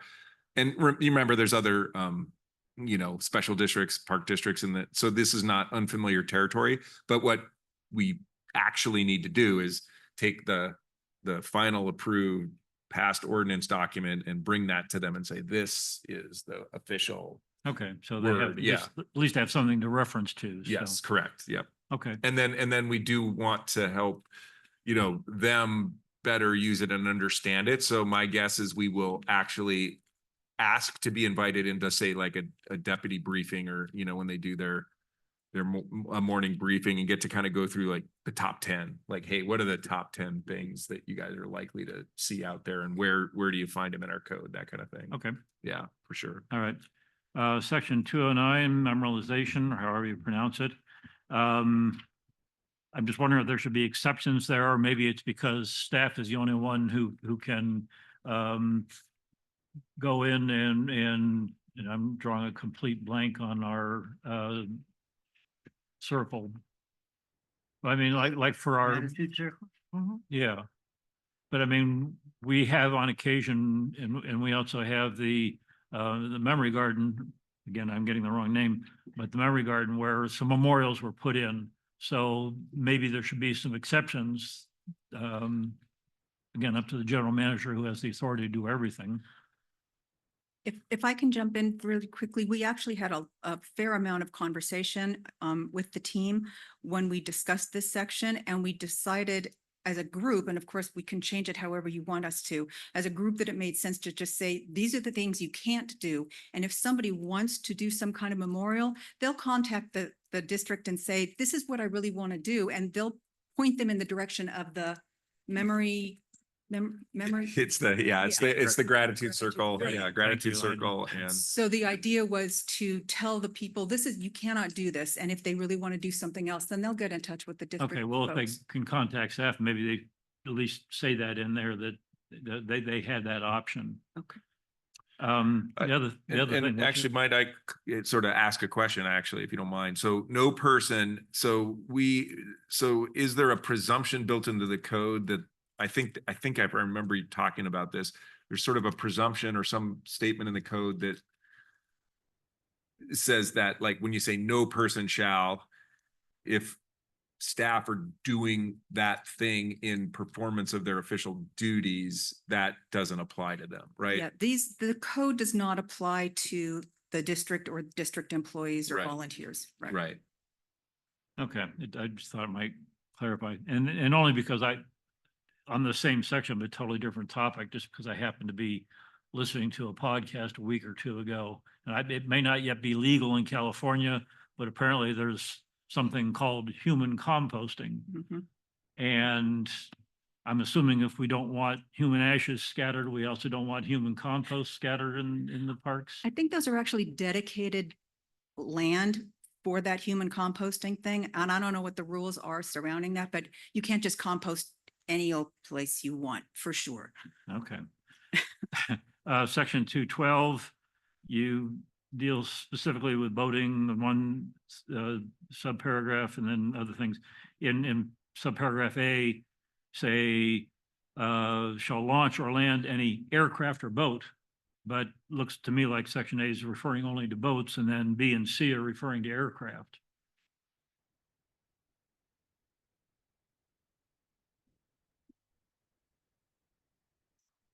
Yeah, I think A is boats, B is aircraft, C is drones. Yeah, I don't think that when it's, are you looking at like the heading says boating, aircraft, No, drones? it or- says no person shall launch or land any, and it says aircraft or boat. But section B then talks about hang gliding, parachuting. Section C refers to area vehicles, drones, unmanned aircraft. Aircraft are in B and C. I mean, the very end of section A says in accordance with state federal laws regarding boating. So again, this is picky, but you're referring to aircraft in that when Boating it's, and aviation. How about that? yeah, Boating and aviation. okay. Boating and aviation, okay, yeah. Yeah. Yeah. Overnight camping 213B, should there be exceptions there? Because we do sometimes have large events where people running the events bring in campers to stay overnight for security purposes or other things. I apologize. I was behind. What section are we on now? 213B, 213B. No overnight person- camping. Yeah, this is one of those unless otherwise approved by the general manager, kind of where Yeah. so yeah, for exactly that reason, I know like the chili cook-off, we used to allow them to stay at Connecticut Creek North the night before the event. Yeah, we sometimes have for big soccer tournaments, whether it's AYSO or one of the club tournaments, it's a 2-day tournament and the people will bring their campers in and spend overnight in the parking lot there. So it could be something like you can't do this, you can't have campers or motorhomes except under the purview of an approved permit. Right, but again, Something like just that. put an exception statement in there. That's all I'm suggesting. To add to that, yeah, there's a section under 213 under E. We do make that note. And so how it is read or how staff read it and the team, it's basically yeah. A, B, C, D prior, there's an exception to permit or group, right? So it starts with camping and gets in more detail as you go Okay. down. All right. So. Again, because I'm not a lawyer, I don't know, but in section in Article 2, was it Article 2? No, Article 1, right of appeal, section 107, said the ultimate appeal can go to the board. Heaven forbid it ever actually ends up here, but we're apparently the final authority for those items. But then when you talk about fines and so on, then it has to go to the courts. But I thought administrative remedies were an attempt to avoid the courts. So if an initial appeal goes to the general manager and they don't like his appeal, is their only option then to go to the courts? No, so for permits, if a permit is denied or revoked or suspended or some change is made to a permit and the permittee is unhappy with that, they can appeal to the general manager or his designee. If they're unhappy with his decision, they can appeal that to the board. If they're unhappy with your decision, then that's the final administrative remedy. Their final remedy is to go to the courts and petition for what's called a writ of mandate. And if the court agrees with the person who's unhappy with your decision, the court will order you to change your decision in that Okay. person's favor. All right, but With administrative citations, it doesn't go to you at all. It's the only administrative remedy with an administrative citation is to have a hearing before an independent hearing officer. Oh. And if they don't like that, then again, they can file, it's not a petition for writ, it's a different petition, which at the moment is escaping me, but I can get that information to you. There's one level of administrative remedy, and then they go to the court with respect to fighting an administrative citation. okay. Bypasses you altogether. Thank you for clarifying that. And then just two more items and I'm done. And this is the reservations section. On page 170, indoor facilities. You did not include the building at Canal Creek South, which is a reservable building. Yep. Good catch. And then on page 173, parking fees, it said the park district can charge parking fees. Can permittees of a facility independently charge parking fees? Yes. Yeah, if you have a permit and it's been approved. All right, well, that needs to be clarified then. That can be either the groups. I don't know. All right, I lied. There are two more Falling behind. items, Rochelle. Page that- 173. Yeah, page 173, section 4, parking fees. It says once so determined by the general manager. So I guess as long as he says. So what you're asking, I could be involved in saying, hey, we got to charge a fee or not. But you're saying once we give someone a permit,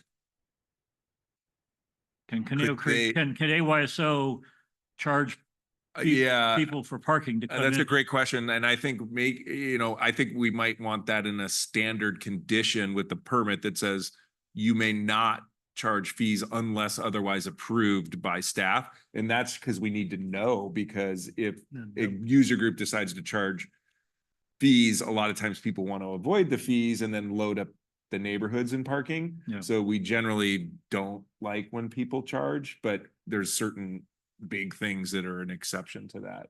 Okay, So, but yeah, we should, as a standard condition on permit issuance, it's like, you may not charge people to park unless otherwise approved by the district or something. That's a good catch-all. Yeah. all right, and then one last thing, Rochelle, and then I promise I'm done. Page 177, cancellations and refund policy. You talk about full refunds, partial refunds, and no refunds, but there's nothing in there if an event has to be canceled because of rainouts or fires or whatever the situation might be. Okay, now I'm done. Thank you, Director Heffer. You really did have a lot of time on your hand.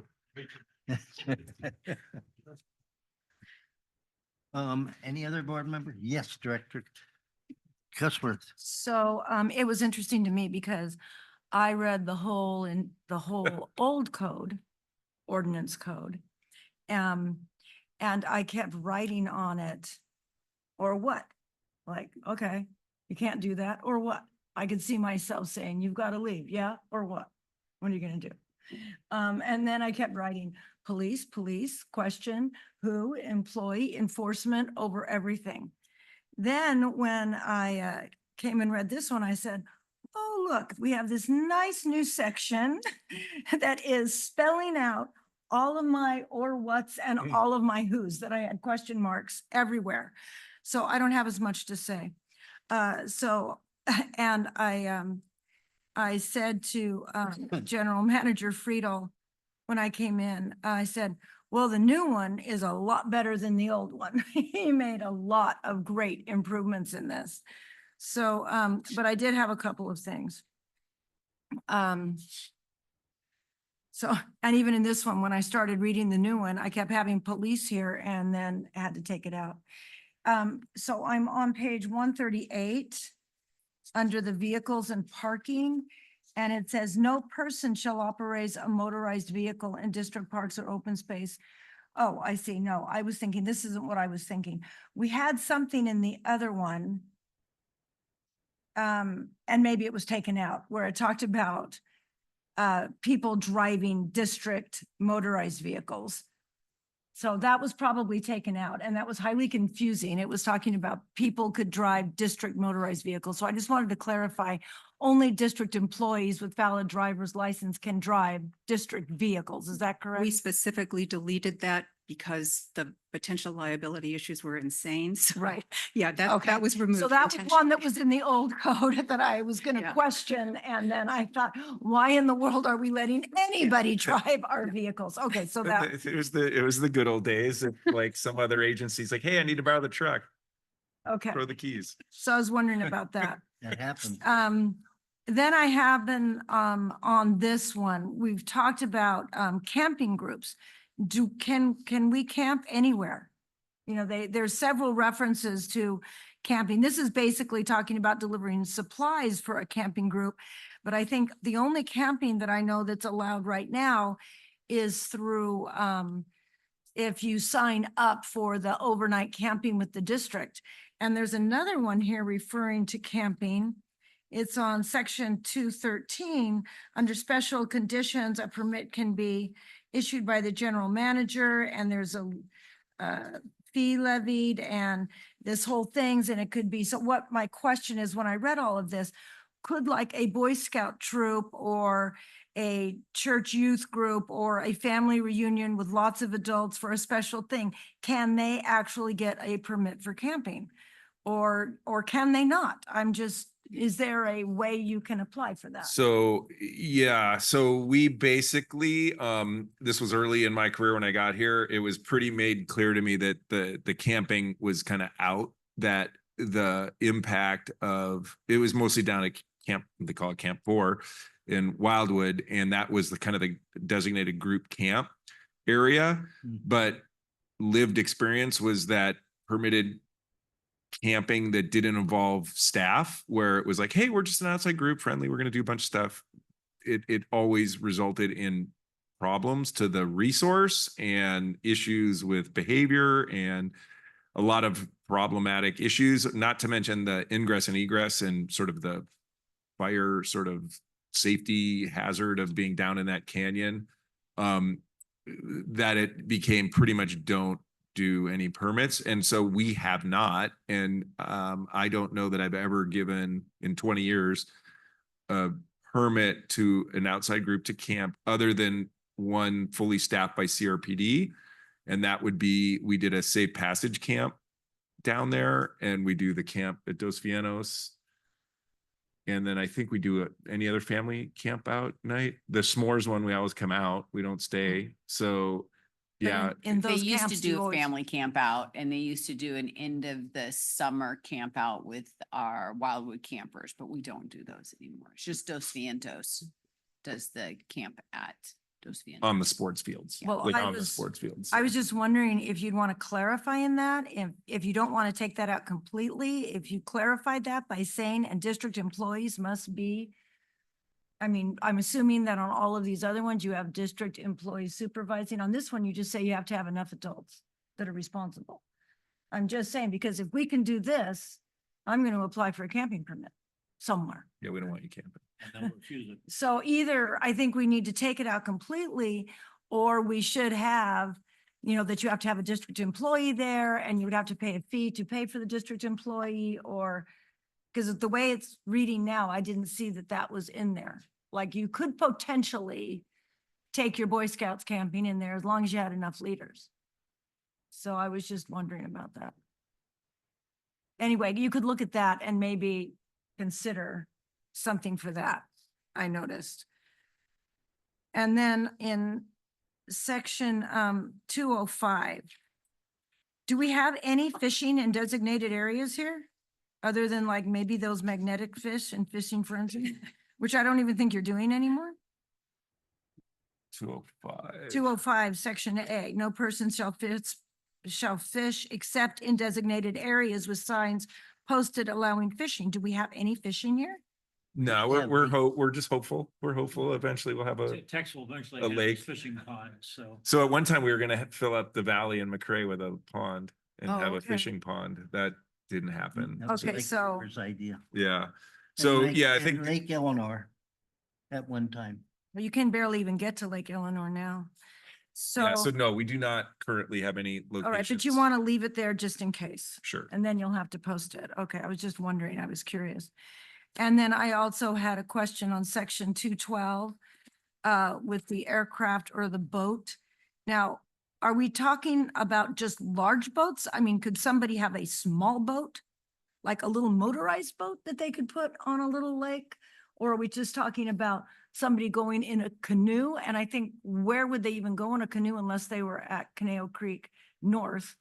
You wouldn't go there on that big Lake lake. Eleanor or the ponds at the Twin Ponds in Dos Vianos. I mean, there's not anywhere that would realistically be worth doing that. It It's wouldn't. covered by 211 though. It specifically mentions model boats in section 211. Oh, okay, so they wouldn't do it there. So I put here a large boat. So I guess my main question is, do we allow large boats anywhere? Could somebody take a canoe onto Lake Eleanor? I don't think so, or maybe, or to the Twin Ponds of Dos Vientos, which I've never seen. No, actually. no, we like those kind of things. We kind of invite people to use an actual lake or ocean. It's not really something we offer here in the Conejo. So We could do clarify subsection A to say shall launch or land any manned aircraft or boat. That might help clarify that a little bit. And then the Okay, but size then of it I doesn't don't know, matter. I mean, because if somebody just had a little plastic boat, they certainly wouldn't need the permission of the general manager.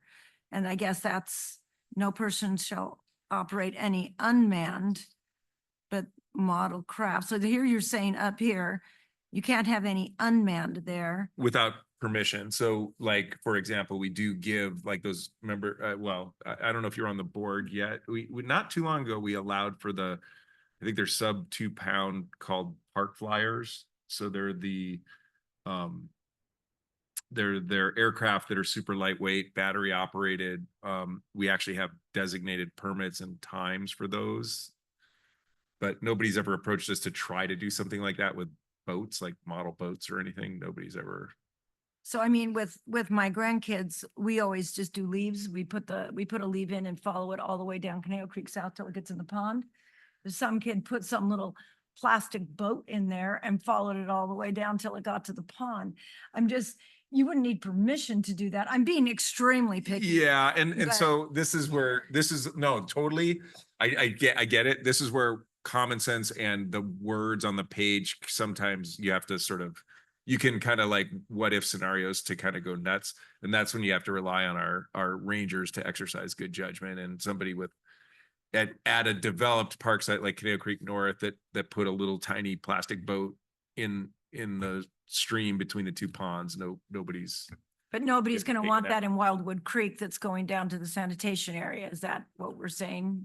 So you keep all the boats out of there. That's kind of like the guiding principle there. If we don't want people putting things and leaving, say like little toys in natural spaces where they're Okay. gonna end up at the waterfall or, in the drainages that are important to us. Hadn't even thought of that. That sounds really exciting to have a boat go down that waterfall. I guess people have done it. Leaf boat, yes. Small boat, maybe not. Yeah, I'd be, well, okay. Now, she's, Okay, no, I won't do that. yeah. If there's any small boat that's left there in that place, it was not mine. Okay, so I guess that's fine. It just seemed odd to me that we'd even say you could have a boat without the permission of the CRPD manager. I'd say, well, you can't have a boat in a manned boat in any of our areas, even with permission. Why would we give permission for that? But I guess you can leave it the way it is. I was curious. Yeah. Another thing that I was wondering is, we need to leave this, but have people ever hang glided, parachuted, parasailed, ballooned, or engaged in any human flight, even over 500 feet in any of our parks? Is that okay if it's over 500 So feet? Elliott Peak, well, I shouldn't even say it out loud, right? Like, yeah, people used to jump off Elliott Peak. Oh, they did? Yeah. Okay, and that would But, be yeah. okay then? If they. No, that's not okay. No. Well, how tall is Elliott Peak? Uh, I don't know. This just says less than 500 feet. So if it's over 500 feet, can you jump off? Well, What- that- what no, are we on Because here? when Right you, here, when you it's- jump at some point, you're going to reach 500 feet. If you're jumping and you're jumping down, you're going to reach 500 feet. I think It's over the implication- park, not elevation, it's over the land. So, so you can't, from 0 feet over the land to 500 feet above the land, you Right. can't start flying around. But if you're in a plane or ultralight and you got to our open space, you didn't launch from our property and you just happen to be flying over CRPD, you're welcome to do Sure. that. I was just wondering how tall Elliott Peak is. If Elliott Peak, I can't imagine how high the 500 feet is. So if you're on Elliott Peak and you want to jump off of that with a parachute, is Elliott Peak under or over 500? I'm just wondering. Elliott Peak, you're at 0 elevation because you're right on top of the peak. Oh, okay. Oh, I understand what you're saying. That was just confusing to me because I thought, okay, that was confusing to me because I Yeah. thought, well, if I went up 500 feet, Yeah, it's not a Can I fixed, jump it's not fixed elevation over sea level, it's elevation over land, over the land area itself. So it's Okay. not sea level. so it's- basically you can't jump off any land. Right. You cannot You be cannot on launch any an land aircraft and over our jump off. land, right? Okay, all right. I just wanted that clarified. Right. Okay. That's what altitude refers to, the distance over land, where elevation is referring to the topography of the Okay. land itself. There you go. Thank you. Thank you for clarifying that for me. All right, then I had another thing. Have we ever had special nudity? I know in some parks they'll have like, every third Sunday you can walk nude in this area. And I thought, is there some, like Board- in board- England, there's Or places- discretion, you guys do it, you But I'm guys are just free to do whatever you want. trails are also open because if we decided, okay, we're going to say that in this area, you can walk nude, or in this park, you can be nude on these times, we'd have to definitely enforce it because you don't want somebody coming in and seeing, Mr. Nude guy walking around So- with your kids. So, So we don't have anywhere that we currently allow that, but actually, when you go to these big conferences, the big ones, the CPRS, NRPA ones, a lot of times there'll be I think naturists. oh yeah, no, That's- that's the thing. Yeah. So there'll be like booths at the conferences and they advocate for space and land to be nude in the wild and in the open space. So that is a thing. It's just not a thing we've ever done or entertained. Is it something that we are interested in? Or should we bring this to a Let's keep board our vote? distance. No, I'm more interested about me hiking. I can be nude in my backyard just fine. I'm just wondering about if you're going with your grandkids or your kids and you didn't see the sign saying this is nudity day and you're walking around and there's some naked people. I mean, I don't care. Yeah, I would give you guys a heads up before we had a location for that. Yeah, no, right now it's not allowed anywhere. And I don't know that no person Well, except it special says permission of unless the you have district, special right? permission by the district. Right. It does say by special permission, and I did think the same thing. I'm like, oh, when have you guys ever allowed nudity? It hasn't come across my desk. We've never allowed it. If we were having to face, like if somebody's like, hey, I really have this idea, this passion, I want to do it. And I was like, okay, I can see how that could work. I wouldn't do that without you guys. I wouldn't like unilaterally just go, yeah, cool. I was just wondering if by having it here, it would give somebody the idea, oh, well, we just have to get special permission. If you just took it out, if you just said there is no nudity, but I'm fine to have it say the way it is. I just thought, okay. And then I have I'm being really picky, guys, I'm sorry. But you said you wanted us to go over it. Yeah. So in the washing, so I'm thinking of homeless people, if they went into a bathroom, one of our bathrooms, and they wanted to freshen up, would that not be okay? Or if they wanted to, is it okay if they are in a bathroom? What are the expressly designated areas for this use? So I'd say a bathroom is the place that you can kind of Certainly have a wash bathroom yourself sink. up. That's a designated place. Yeah, like a Okay. bathroom sink is to be used for that, not the creeks, you know. Okay, so that's what I was wondering. So the expressly designated for this use would be bathrooms. I'm wondering if we want to have that clarified. You know, that bathrooms are a place where you could do the washing or, you know, And I mean, common we have sense, a but lot it's- of, I would shy away from putting that in there just because bathrooms are for washing your hands okay. and maybe washing your face, They but don't not need any your more whole body. ideas. Okay, but we do have a lot of homeless people that, you know, they'll go to Starbucks and they'll go to different places to wash. Is this going to be a violation if we have somebody washing their body, but they're not indecently exposed? It's just a question I'm putting out there, just as something to talk about. So, If someone is in one of our bathrooms for a long duration of time or is taking their shirt off or whatever, we might hurry them along. But we Okay. allow people to use the bathroom to wash their To face, wash. wash their Okay. hands, well, of get course, the mud wash off your their hands. arms, you know, Yeah, that type of course, you can thing. do that. Yeah. But I thought this was talking a little bit more about, you know, any portion of the body. Well, of course, you can wash your hands and face. And since it was right after the nudity, I mean, you know, I'm thinking in that mode. And the flora and turf, anyway, that could be something you could talk about.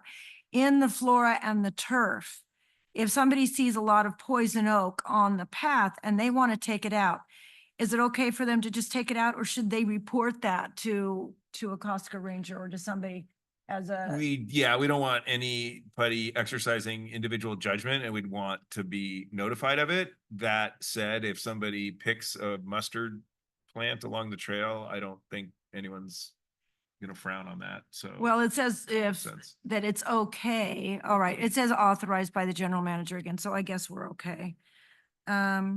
Oh, I just thought this, and it might need to be legalese, just when Director Nichols was talking about the removal of feces of domestic animals. Do we have to have shall be or must be, or could we just say is? Is the responsibility of the owner or custodian of said animal, or does shall be or must be a legal term? Any of those would work. So Okay. I'm open to suggestions. Okay, I just threw out is, if you want to talk about that. Do we have any fire rings that can be used? I'm now on section 226.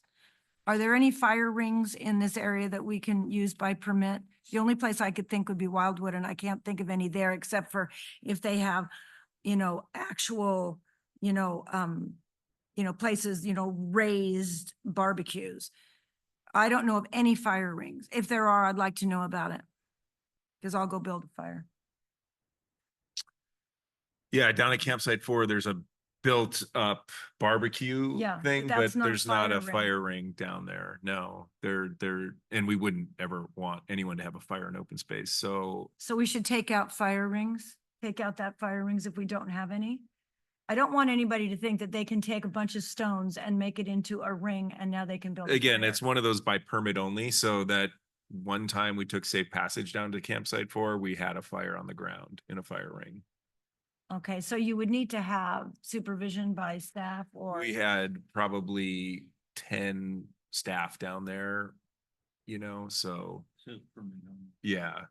Okay, by permit only. All Right. right, so that takes care of it. Yep. I was just wondering, but where you have done it. All right, so you have something designated for the permitting of this.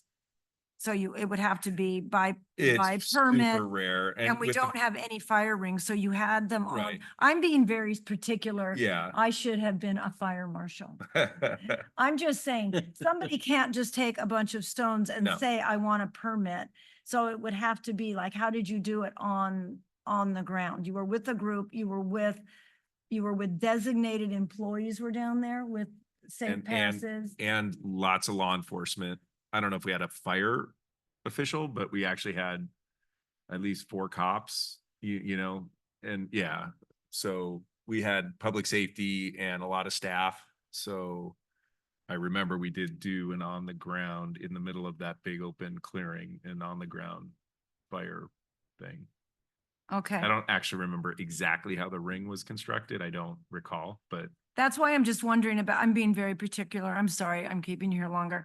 I'm just worried about that fire ring thing, because I don't think we have any. And so if you just said wood fires are authorized in identified areas by permit only.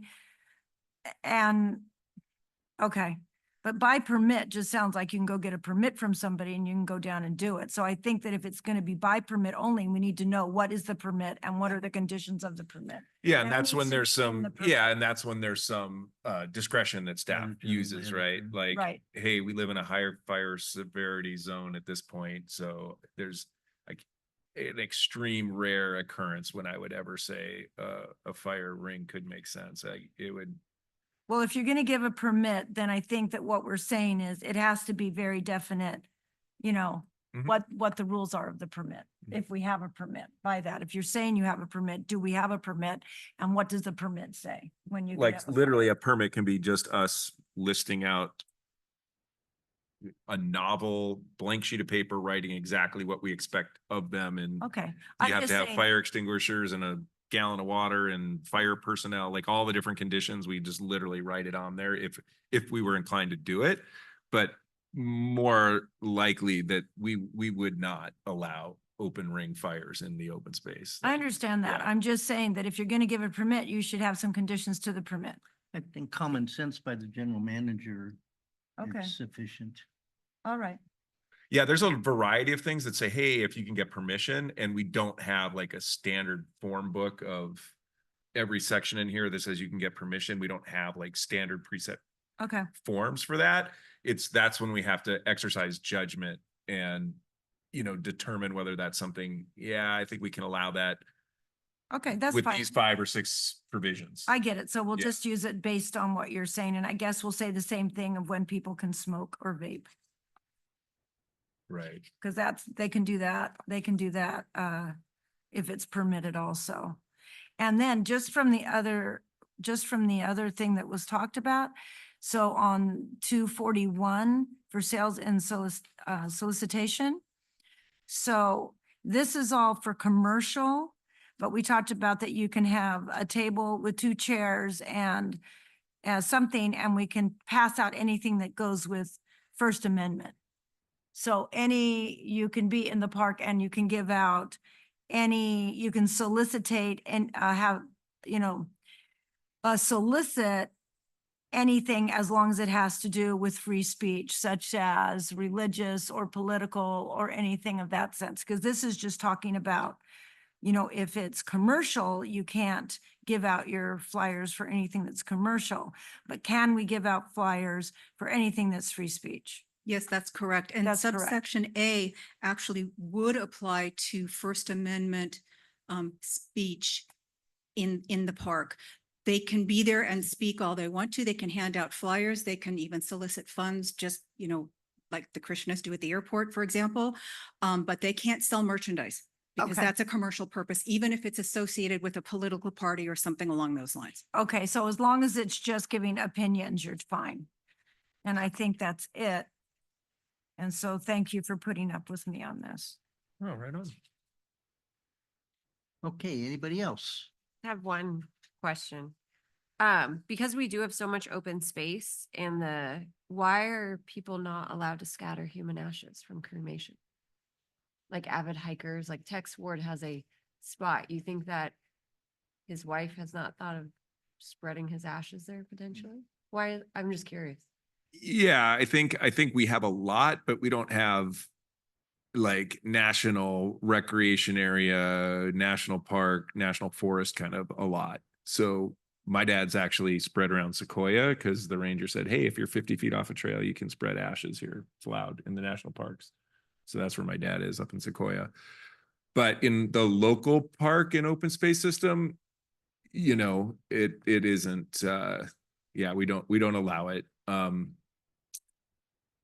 I do a lot of hiking, and there's a trail that goes to the top of Ladyface in Agora. And I kid you not, like you can literally see the different places people have spread their ashes on the rock there because it's so frequently done. So and again, this is a thing where we don't, this is like when I say it's the rule book, it's you shouldn't, it's not, you shouldn't be doing that stuff. But It's not something enforce I don't know that we've ever written a site for it. So it's not a very common sort of a thing we are aware of. Yeah, and I think like Jim's saying, if something this or something else that's repeated throughout the park system and we're seeing it, but if stuff happens all the time and we don't have staff at every park or every facility, every trail, so Yeah. that's where it gets a little difficult to enforce something like that or other kind of more minor, less life-threatening property damage type stuff. So. That's it. That's all I have. It's, Everything yeah, else. it's, I was just curious. yeah. Good. Yes, Director Nichols. Yeah, I just had one follow-up question regarding the removal of feces of domestic animals and livestock. I think. I have to laugh just because like that wasn't the section I thought we'd spend a whole lot of time Yeah. on, but here we No, go. just, what caught my attention was that we always think of dogs and you're always cleaning up after dogs with the mutt mitts and things like that, but I don't know that I've ever seen somebody clean up after their horse on a trail. Oh, they don't. They won't. And I'm just wondering, talking about common sense. I mean, if it's in the books, you want to enforce it. And if you're not going to enforce it, why is it in the books? Yeah. But if we take it out and then the horse riders say, my horse can take a dump anywhere I want and you can't do anything about it. That's not good either. So it's, yeah. We had a war in Lynn Ranch on the Lynn Ranch Facebook page about this because someone new was like, said the same thing. Why are horses allowed to poop throughout the neighborhood, but not dogs? And so the horse people were like, because horses don't eat meat, that their poop just basically wastes away to like hay grass type. Organic. And so that is why it like literally blows away. And that is why they are allowed to and the dogs are not. I mean, I don't know if I feel like that is right, but you will never see a horse owner pick up their horse poop. No, it never happened. Yeah. But I think it would probably be more of a concern for us in one of our parks than perhaps on a trail. And maybe that's where you have the opportunity to enforce it if you need to. Right. There you go. That's a good example where we'd probably say, dude, but not on the, on the open space trail, we're not going to do anything, but yeah, in a developed park. Okay. All right, that was it. Question mark. Okay. A lot of good information, a lot of discussion, and staff is taking Yeah. all the. I think we're going to be rewatching a big chunk of this meeting to try to get it all right. But yeah, we definitely. I got notes. I'm sure staff has notes for sure. Yeah. Oh, it's a good exercise. It's been a while, obviously. You can tell by the various comments and changes of attitudes, et cetera, of that. So that concludes item A. We're moving on to item. So may I? Yeah, Chair? you should. I think at the conclusion of this, so I feel like I'd like to get together with our attorney and staff, but having listened to it and heard some of the responses, I feel like we can grasp almost all of these in a red line strikeout within a month or something. So assuming we can kind of do that, are you comfortable if we bring back everything we heard tonight in a red line strikeout version as well as a clean version and do that as an introduction of the ordinance, the first reading? Or would you rather kind of have us come back again and do this again with anticipation of the first reading? Can you email a document with the strikeouts and so forth, so we don't have to go through it in another meeting, each individual's? If we had a whole bunch of input outside of the board meeting, it feels like a Brown Act-y kind of problem-ish sort of thing. Well, I was just. Actually- For the advantage of the board, to, to get that out, and I shouldn't put Right. it this way, but get it out of the way. So you could actually email a red line version to the individual board members Right. and direct them in that email if they have comments to only reply to you, to not Okay. reply to all. That's how you avoid a Brown Act violation. Okay. Very good. So that sounds more expedient to me than Okay. going through a lot of this again. Great. Rest of board members, any comments, concerns, questions? Expediency is good. Mm. Yes, I thought so. That's a couple hours here. Is that okay with you guys? Okay. We're now moving on to item B, capital improvement grant, fund grant. Staff, please. Thank you, Chair Lang, Yeah. members of the board. So this is an information item only, requiring no action by the board.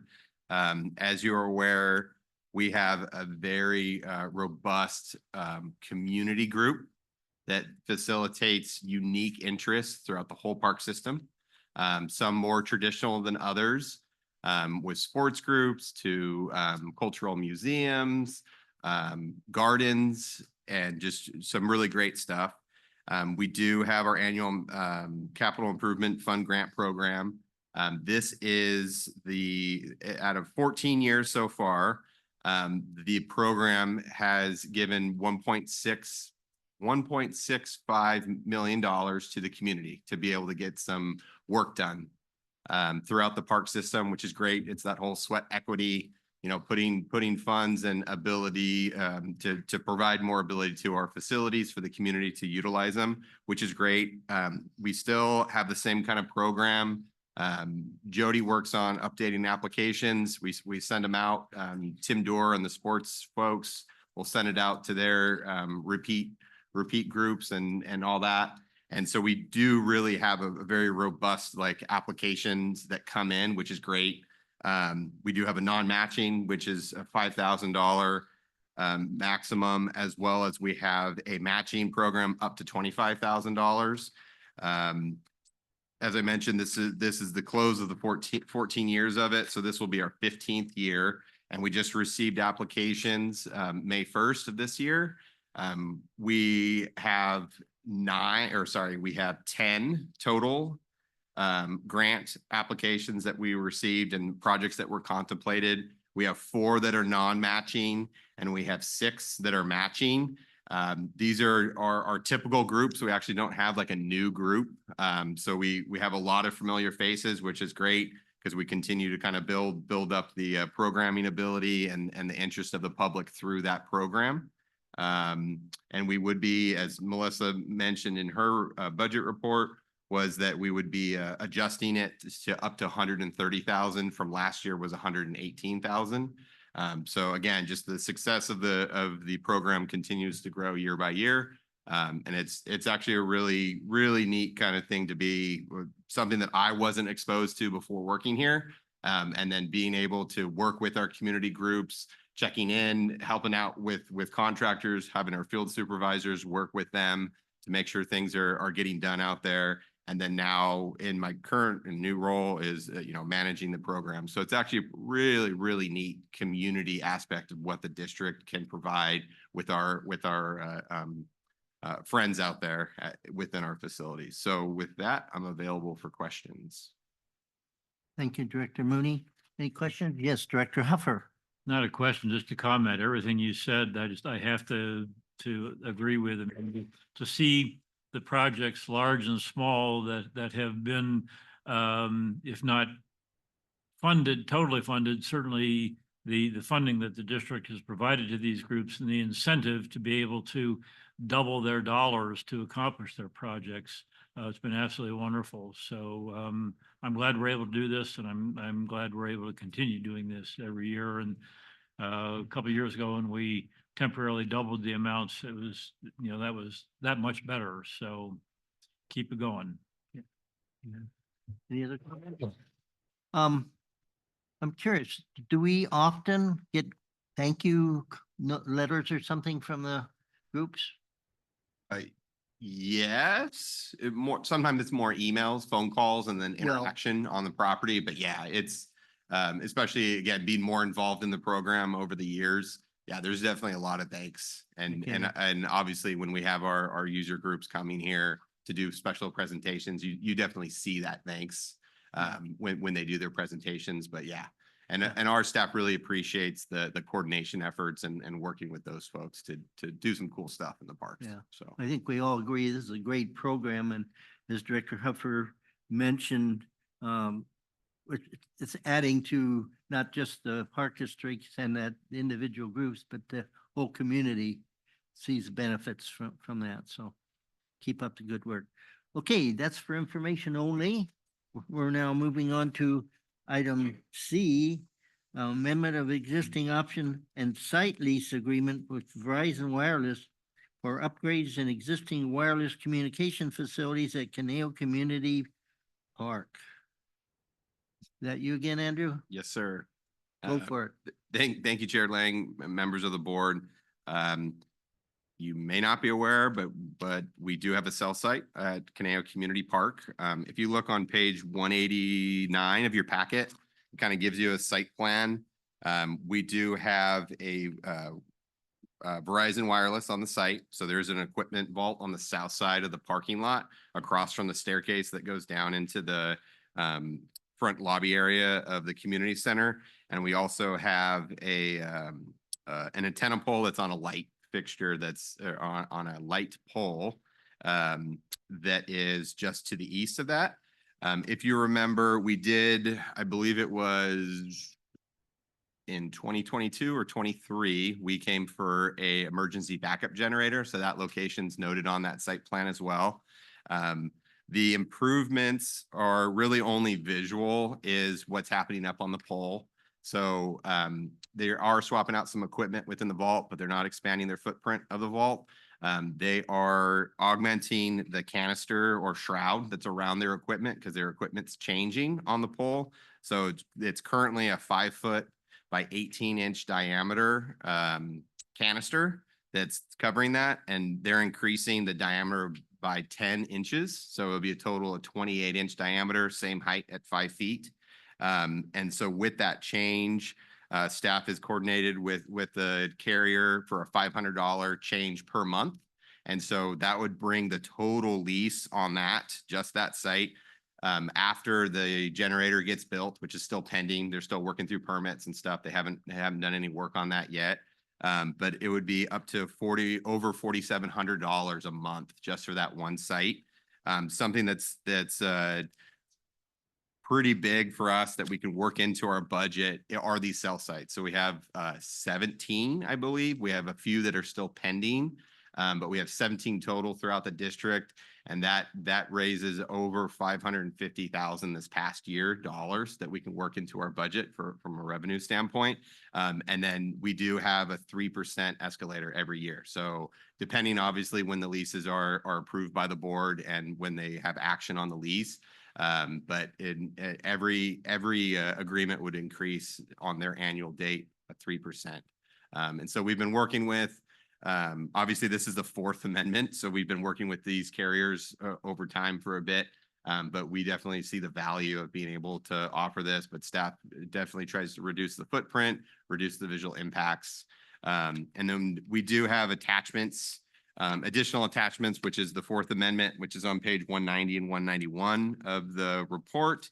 And then to get into kind of the details of what's actually happening, there's a bunch of different construction sheets. But Exhibit 1B, if you look to page 198 and 199, you'll see on 198, the vertical elevation of the visual impact. And then on 199 is a kind of horizontal plan that shows you kind of the difference of the size of what's being proposed. So with that, I am available for questions. Thank you, Mr. Mooney. Any questions from board members? Okay, Is the 3% increases negotiable? Is there any way to get more than 3%? Typically, we try to work through like the standard of what we see other agencies are doing.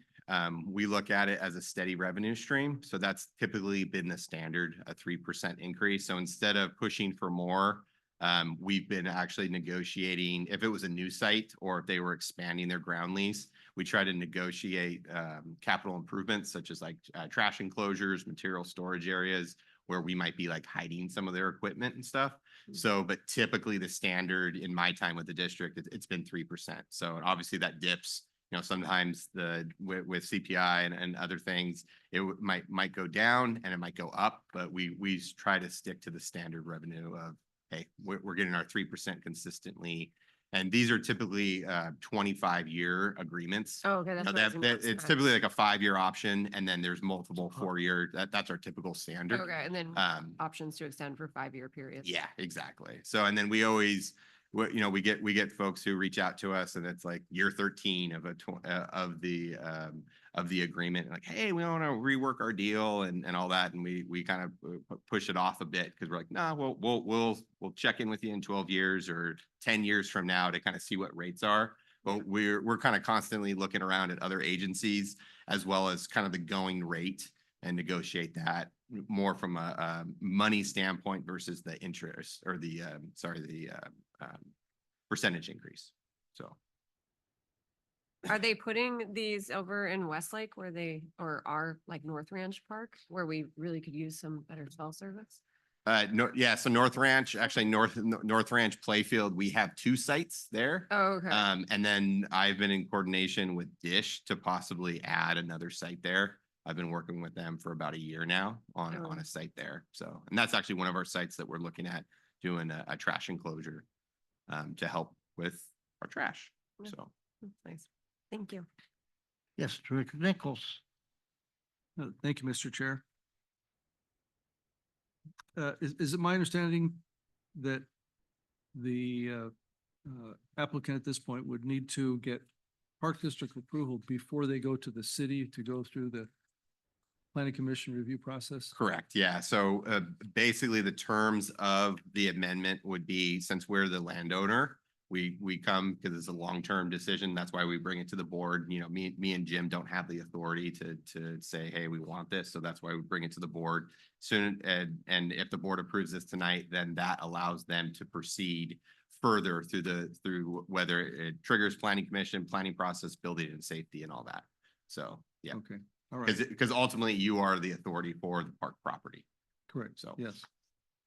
Yes, and I remember from my days on the Planning Commission, I presume this is still the case, that the city directs these folks to existing light standards that are throughout the city or poles. So it kind of is an automatic feeder to parks with lights that they come to those locations because that's what the city encourages. So that helps as well. Yeah, Again, we don't have it. Sorry to interrupt. We only had one Dish at Conejo Creek South was the only one that we were adding a pole. Mhm. And that was done, I think, in the fall of 22 is when that was approved by the board. And so that's all the other ones are on existing light fixtures. So it's kind of dual purpose. So. Yeah, I know there's one at North Ranch, there's one at Page, now Page Park, there's one over there, so a lot of them. Just another comment on the amendment. I think the zip code needs to be corrected there to 91360.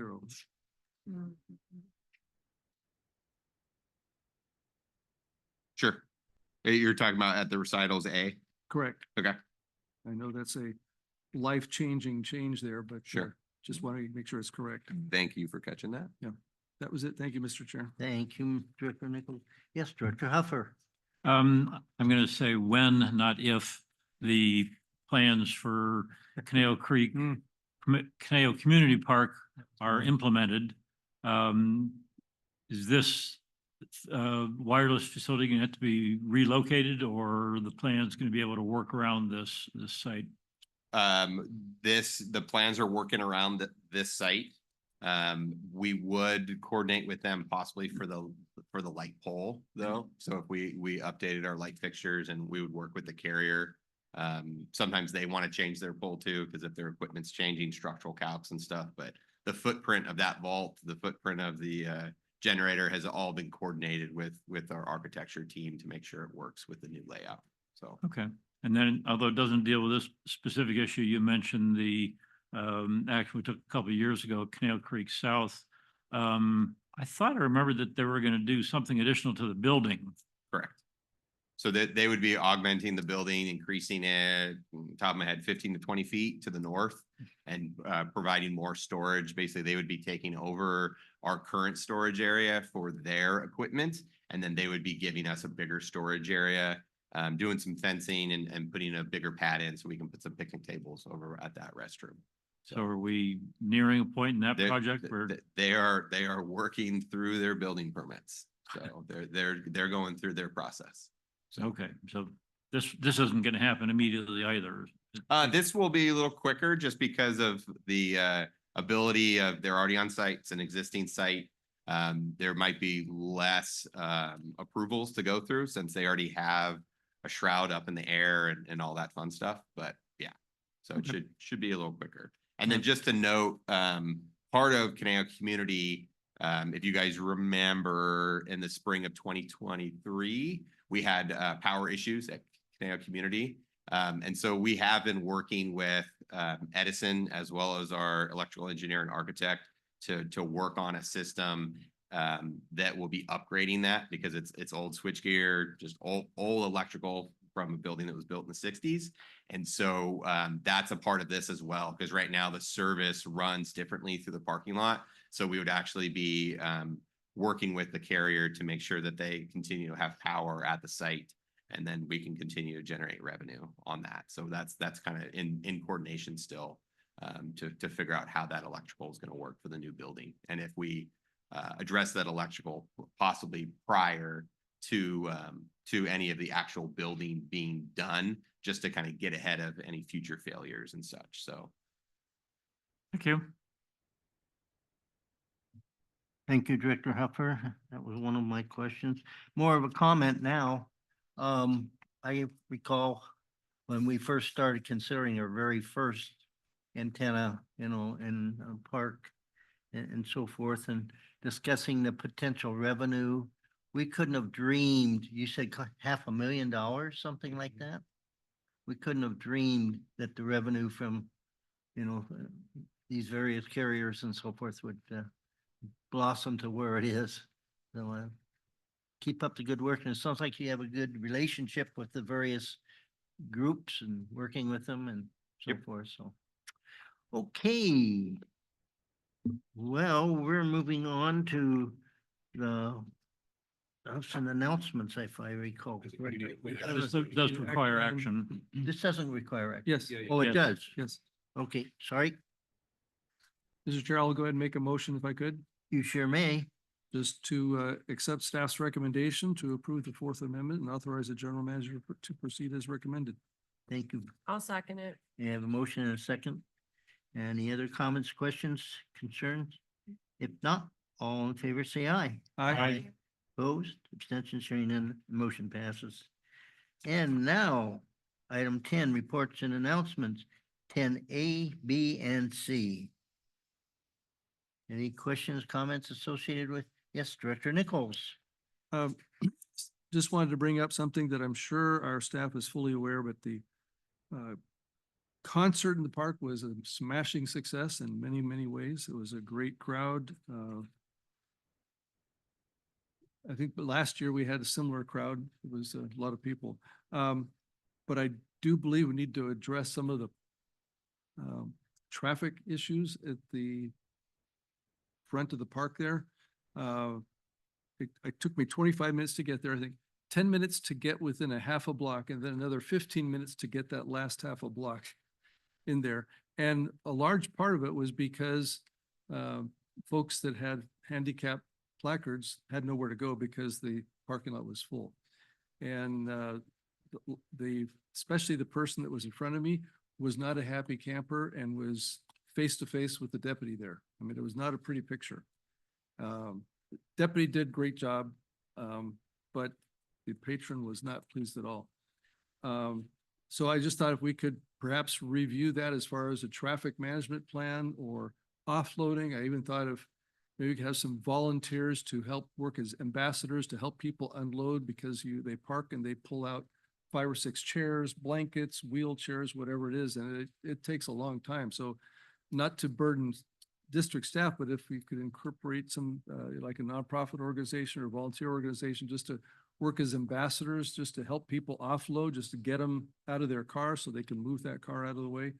Some things like that to kind of facilitate. And it's a very short window of time, it's no more than an hour, probably even not that long, just to improve that. And then the handicap issue, I don't know how we're going to resolve that, but I just thought if you could do that somehow, that'd be helpful. But otherwise, concert was great.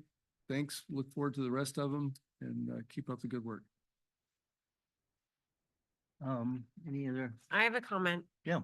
So I visited Borchard Community Center on Monday and we were taking a look at it and I noticed that they had up sponsorship or they had logos up and they still had the May Mayhem sign up.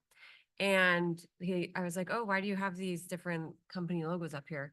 And they said because they get sponsorships for it. And I thought that was great. I didn't realize that we did things like that for the different little tournaments. And I was like, that's such a great opportunity for the community to come in. And so I was just reading it that it was $2,700. So I thought that was really cool that we do that. So that's it.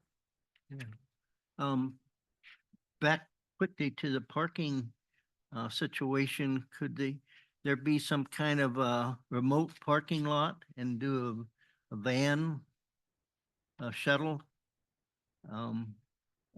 Just thinking when Director Nichols mentioned the handicap was full and so forth. And they are double checked, right, for their placards before they're allowed to go in there. So not much more you can do if there's a certain capacity and you just got, so many people coming in. It's a kind of a remote parking area from like the Jance Marketplace, not anymore Jance.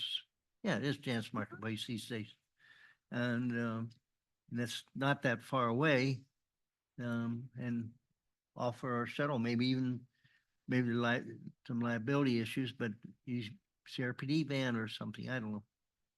Has that ever been considered or? It has not been considered. It's an interesting idea. There would definitely be cost to it. So for a free event, that would be, Yeah. how much do you want to spend on Understand, that? yeah. But Yeah, the shuttles will probably run you at least, I mean, for the chili cook-off, we get 4 and it cost me about 6,500. so that's probably more than we pay our artists, Yeah, it's pretty expensive for the shuttle. Okay, but it's not impossible. Yeah, well, it is an issue and we try to accommodate everybody, especially handicap. I think And if we have, I'm sorry, and if we have some confrontation as Director Nichols shared with us, that's not good PR either. I think the other thing is the park doesn't have a capacity. So you get a bus or something and all of a sudden, can we really hold more people than we already had there? So, I mean, I know people were walking from Moore Park Road over, so Okay. it's a tough thing. It's a good event. We're obviously doing well, but yeah. Understand. Well, I know you're doing the best you can at just situation where, new ideas might help the situation. Who knows? So, Okay. Chairline, to talk about the concert, just had a quick question I wanted to ask. I noticed in the financials that we paid the artist $3,000. About how much do the mimes collect? I believe at this particular concert, they collected over $3,000. Ah, so So the basically paid mimes for the are, paid for yes, the and talent. we, I believe we pay them a flat rate of either $300 or $400, or a percentage if, we make more. Good. So it's definitely a value to us. We've tried to get the whole text to give, and I don't even know if you noticed, but there's banners on the stage that have a text to give sign and people are just not reading it. And I don't know if the younger folks are just not doing it, but it's definitely very easy to do the text and give because it's just hooked up to your PayPal. Do you have that in the program? I don't know if it's in the program. 'Cause I know that- last year we tried it, but I'll make sure Shar gets it in there. Yeah, because I mean, everybody's handed a program, so that'd make it really easy if they had that. That's what I was gonna say, because you cannot see the stage. I mean, it's hard enough to see the people that are on it, let alone a poster on the back wall. Short of the mosh pit, nobody can see it. Yeah, we were discussing having the mines carry a sign that so they can collect cash, or if you don't have cash, you can text to give. And on that, go ahead. Well, since people were chimming on the concert, talking about the concert, first, I think that Director Nichols' idea of just having a loading zone in the front, you could have like a large area that's just or rather a unloading zone, Mhm. that might help. But also, we usually don't have concerts that are this big. So it's not a regular problem. Yeah. Our And- loading zone was full because that whole we did grass, have a loading the whole zone. grass area, if you're looking at the center to the left of driving in, that whole area is a loading zone only for Oh, people to come and drop off. But to your point, sometimes it takes some people a long time to unload. So maybe there is an opportunity for us to have either staff or some volunteers help people unload their stuff. Because usually they'll drop off too. They'll drop off a spouse or someone maybe who has mobility difficulties, and they'll drop them off there with all the stuff, and they'll go park the car, hike in, and then go in with the rest of the family. but most of the time, this isn't an issue, correct? Most of the time it's not. Usually it's one concert a year that it could be a big issue. And this one we were back to pre-COVID, attendance. And it was a great band. It was the Beatles, and I'm not sure how Taylor Swift will do. We're gonna have every teenager in the community We- there, so. That one might be big. Maybe the parking lot won't be very full, but there will be a lot of people walking in. Yeah, that's true. Well, I had several people ask me if you could have them again. That was one of the better Beatle tribute bands I've ever heard. They were really good. That was a fantastic concert. Even the guys in the pool room were talking about it. So it was a great concert. So thank you. And I was just gonna, as long as we're on the topic, mimes, our group didn't have any mimes visit us. They were on the periphery and would yell, but everybody was yelling at them. So it seemed like there weren't as many mimes this time as normal. I think there's anywhere from 2 to 4 that kind of work, Yeah, but it's not very many. It's a family that I believe does this, so. Yeah, but I would think more than 2 or 4, a crowd like that, because you lost a lot of revenue by not visiting everybody. And I saw other people waving money up in the air and they didn't get to them. Should have grabbed some, George. I'm sorry, what? Should have grabbed some of that money they were holding up. Oh, yeah, right. Okay, I think we've discussed that one. We're moving on to item 11, department report, starting with our Parks Division. Director Mooney. Thank you, Chair Lang, members of the board. I'll be quick. 500 Teal Boulevard was approved May 21st, the project. So if you remember that included roughly like 3/4 of an acre of public-private parkland. So as that project develops, we'll be in coordination with the development team to kind of see what that looks like. We will be including that as an undeveloped park in our master plan as we've been updating that. And then just wanted to give a reminder, this Saturday at 9 a.m. and next Wednesday at 6 p.m. we are doing our Rancho Potrero Community Equestrian Center neighborhood meetings for the lighting project that we're looking at. So just a reminder there. So I am available for questions. Yes, the phone calls have started to me about that. Any questions, comments? If not, we're moving on to Recreation Division report. Thank you, Chair Lang. Tell us. Thank you, Chair Lang, members of the board. So just a couple of things. So for summer, we are all hired up. I called out to folks the other day and everybody seems like they're good with staff, which means they're in high gear of training and paperwork and HR and all that good stuff. So poor Melissa's team's getting packs and packs of paper. We are also filling up in our programs. We are having great registration. I know for sure 2 of our camps are completely sold out every single week already. So they've moved staff around to bring in more kids and still filling up. So we're doing really good on registration. And then on June 18th, myself and Doug will be at the city doing a annual presentation update on our collaboration partnership with them. And Doug will be doing the information for National Park and Rec Month. So with that, I'm available for questions.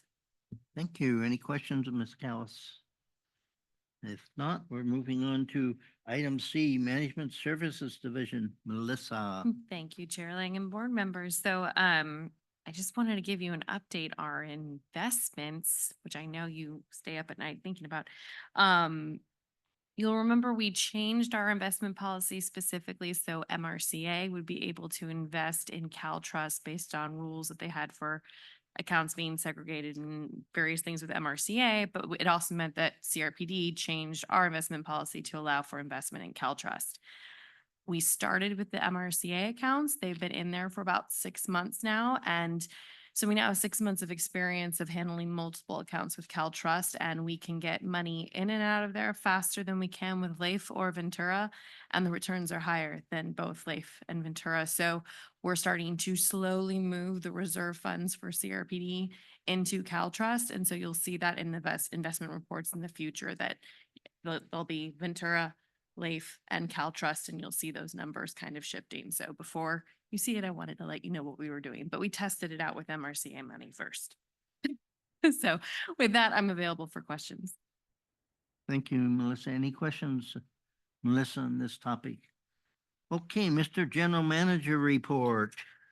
Not a lot, but I do want to note for those board members that will be here on the 20th, we are going to have 2 board members missing. So we need the other 3 to definitely be here. Otherwise we wouldn't have quorum, and we'll keep the agenda then therefore pretty light. So you'll get the final operating and capital budget, which you've seen tonight and didn't make any changes to.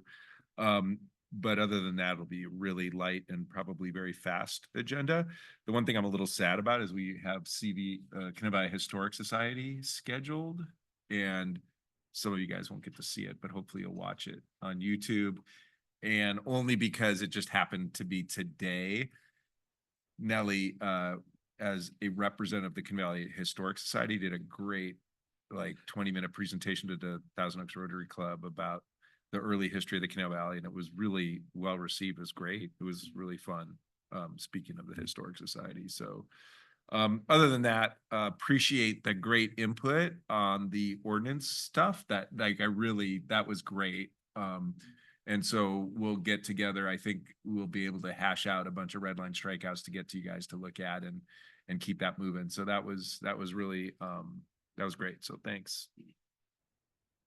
That's it. That's it. Okay, board members, any questions of our GM? And he does a lot of work, and thank you so much. Item E, director's reports and follow-up reports of meeting conferences attended. Well, I know we will have some conference comments. I'm going to start with Director Huffer. Thank you, Director Lang. Yeah, several things. Before the conference, I did get over to the Cowboy Cookout. Thank you so much for that. Oh, where'd she go? My picture was in the section there. So anyway, the Cowboy Cookout was fun. You know, even though I've been there any number of times, had a chance to go through the house again, and you know, they keep fixing things up little by little there. So that was good, and didn't win anything in the raffle. That was very disappointing, but so did the Cowboy Cookout. Group of us were up there for the CARPD conference. It was nice to see Melissa up there, and hopefully you learned lots and enjoyed yourself up there. I went up a day early, so I got a chance to spend the day in the Charles Schultz Museum in Santa Rosa, which was a whole lot of fun. Charlie Huffer came back with all kinds of souvenirs. So we've already talked about the concert in the park. It was great. I've got lots of friends who were there, and they loved it immensely.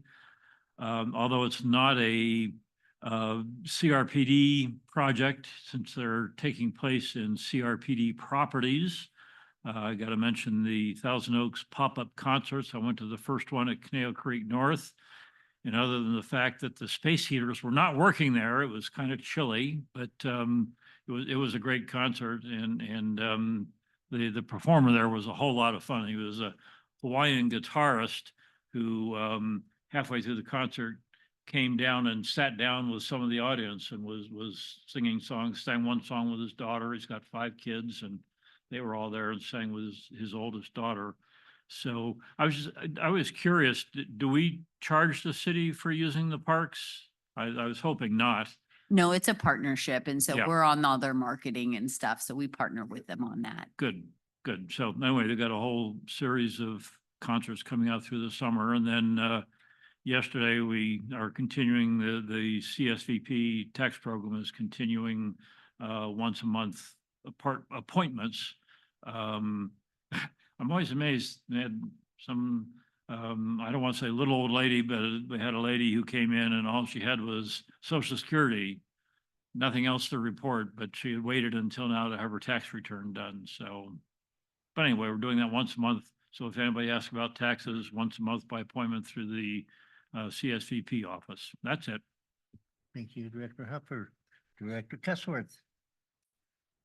Thank you, Director or Chair Lang. So I went to another district band. It was fabulous. Just so good. I loved that. And I went to the Matiaha Festival, and I want to give a shout out to Jillian. She works at the Conejo Community Center. So I was really appreciative. Now I'm feeling a little bit guilty when I pulled in and they told me the parking lot was full. And Jillian said, no, no, no, she can come in. So I said I was a board director. I guess we could have walked. But especially I want to shout out to Jillian because I was at the Matiaha Festival and she was there doing crafts. So I said to her, oh, Jillian, because she works at the Conejo Community Center. I said, oh, Jillian, are you working today?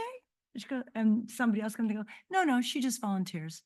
And she was there in cute little overalls with flowers all over them. And I thought, wow, she's there volunteering at this festival where normally she works at that park. So, you know, what a great thing to do. I went to the Safe Passage, luncheon, festival and street fair. It's fabulous. It was just a lot of fun. And they had a mechanical bull there this time. That was really fun. That was very cute.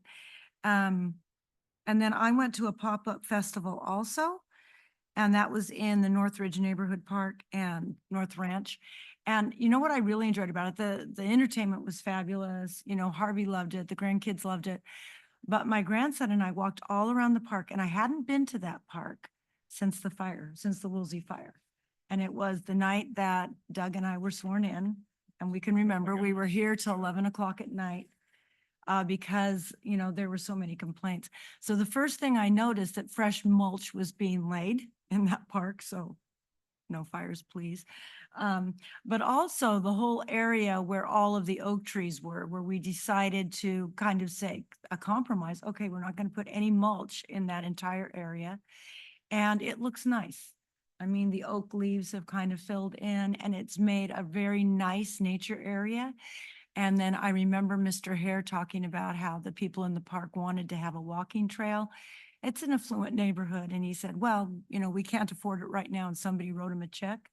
So we walked all around the walking trail there. So it was just kind of nice to revisit that park, you know, 6 years later and see what a nice park it was.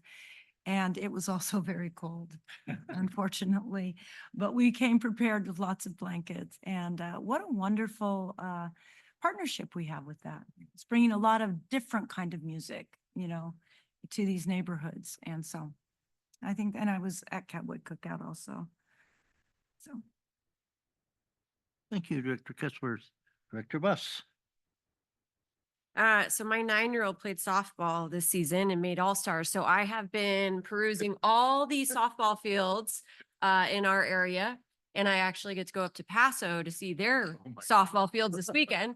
But I will say, so I was at Moore Parks and I was like, oh, okay, this is cute. This is a nice little area, what have you. I still think ours is better. Westlake YMCA, not a fan of the turf fields. I'm sorry, the grass is so much better. Yeah.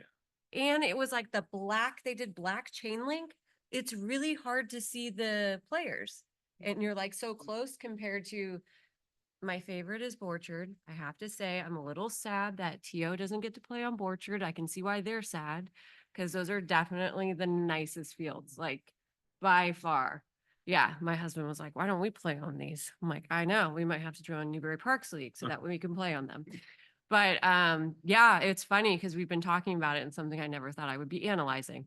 So yeah, so I did that. I did tour the whole Borchard facility with the workshop and got to see every single little hidden rooms. And we found, did you want to tell it? You haven't? Okay, well, I'll let Jim tell you what we were shown. I shouldn't say we found it because Kirk showed it to us, but it was really cute seeing the little preschool rooms and all the stuff that they do there. And I didn't realize how many different preschools they had there and how full they are. So that's really cool. Yeah, so that's it. So I'll let you know how Paso's softball fields compete. Well, Templeton. Oh, I can't wait. It's gonna be so hot. Thank you, Director Buss. Director Nichols. Thank you, Mr. Chair. I'm glad the month of May is over. It was a very full month. Yeah. Productive, but full. Since the last board meeting, I was at the California Special Districts Association Legislative Days in Sacramento on the 20th and 21st. There were a handful of us up there representing rec and park districts. There's I don't know exactly how many people were there, but I would say a couple hundred. Is that what you'd say? Maybe a couple hundred people were up there. Special districts all over the state. And we were canvassing the various representatives from our area as they had assigned us. The CSD did a great job putting these packets together for each of us, and then they had some great printed materials. And these weren't just the photocopies; they were, color copies of papers that we would hand out to the legislators. They did an excellent job of preparing materials and then also preparing the rest of us. They gave us talking points, bullet points. But I had to tell our legislative advocates, RPPG, that the list that CSDA gave us, the things to talk about, we'd already covered these multiple times in our CARPD legislative committee meetings. And I just felt, gosh, I probably didn't even need a bullet list. I could have talked to these topics right over there, which just made me feel good about the investment that the associations had made to bring them on board to elevate the Association of Rec and Park Districts. And it's been a great relationship. So I just felt really good about that, being able to talk to the points, and actually felt like we knew more than the staff people for the representatives. And it was a good position to be in. And I think they were likely impressed by the organization as well. From there, I drove over to Santa Rosa. I had to take a road least traveled and took Highway 128, which I'd never been on before. It was great. Got to see a petrified forest, which I didn't even know was there before. So that was fun. But it was over there at the association annual conference, and the theme was built to last. And they had a lot of good presentations that were kind of focused on that. We had a fascinating presentation by the police department of, actually Sheriff's Department, Santa Rosa, Sonoma County, with their rescue helicopter, and had some great videos. And it was just, amazing what they have developed that program into. And it also included some personnel from the fire department. But just to kind of, emphasize that the relationship that they have with their agencies up there, because they do rescues out in the ocean on the coast. Sonoma's a coastal county. They talked about, the hikers and things that they have to rescue. So it was a very fascinating presentation. But we went through the litany of things, and the board of directors just had a meeting this week, yesterday morning actually, kind of recapping the conference, and of all of the presentations that we had. They kind of rated them, all the attendees rated them. The number one presentation was the ability to get their CPR certificate at there. That was what everyone liked most. And second was the helicopter presentation. And the third was our executive director giving a review of all the different insurance claims that have happened over the course of the year. So I thought, okay, this is not, what you would consider, sexy topic, so to speak, but it just goes to show how the, that the value that association brings to the members and what it actually builds on as we go through from, year to year and what happens in each of those. So it was a very good program. We did a good job, had a lot of attendees. Good to have that check off over and done with. But it was a good program nonetheless. And so look forward to that continuing. And then last thing I did was go to the concert, and that wrapped up the month. Busy month. Yeah. Well, thank you and congratulations. To his conference. I'm gonna, Oh, okay. go ahead. After I make a comment, congratulations to the outgoing president.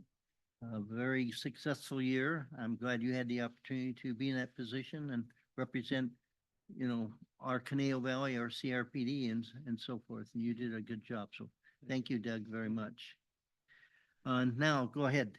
Yeah, and related to all that, so while there, the Conejo Rec and Park District was recognized by Capri for our outstanding safety program, having to do, of course, with our liability and workers' comp and property insurance. So we got recognized for our good work there. But more exciting and fun was that the CARPD new president. So Doug had already stepped down, served his full year as president. He was no longer president. And the new president surprised him and through the organization with an award for the Healing Garden at Conejo Creek North. And so that was kind of something, of course, Doug as president, was recognized, but, for the whole district, kind of a cool award there. So I don't know, where's the camera? Thank you, Mr. General Manager. Okay, I too attended the CIRPD conference up in Santa Rosa. Oh, and by the way, looking at the clock, this seems like a MRCA meeting. We're at 3 hours right now. So now you know what most of our meetings feel like. I attended the Youth and Families Summit that was held at the library. Street Fair, or Safe Passage was. So Tim Hagel there and so forth. And I was just going to quickly mention, talking about MRCA, the diverse projects, the diverse work, the diverse accomplishments by MRCA is phenomenal. I mean, we had over 20 some items on our agenda Wednesday. And just as a quick example, we have a program that working with the LA River to build an island in the river. And then that's a concept right now, but and our co-worker on that is, besides the state and so forth, is the USC Engineering Department. So we're utilizing the expertise of USC engineers to consider this island in the LA River.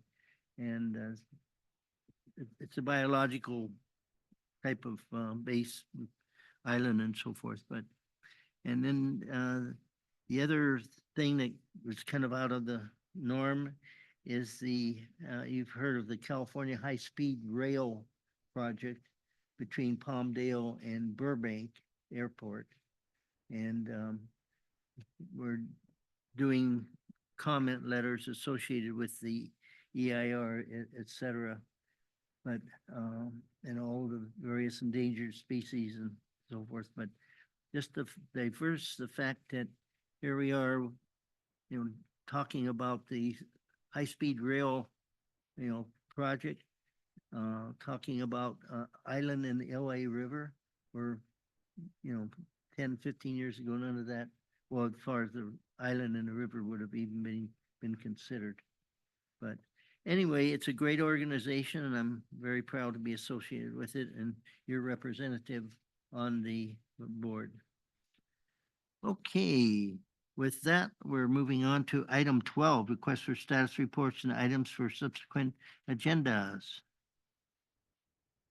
Okay, I don't see any, so How about item 13, items from the public? They're all gone to bed early. We have no need for a executive closed session, I'm assuming. So with that, this meeting is adjourned. And Thank you, Jody, for doing all the work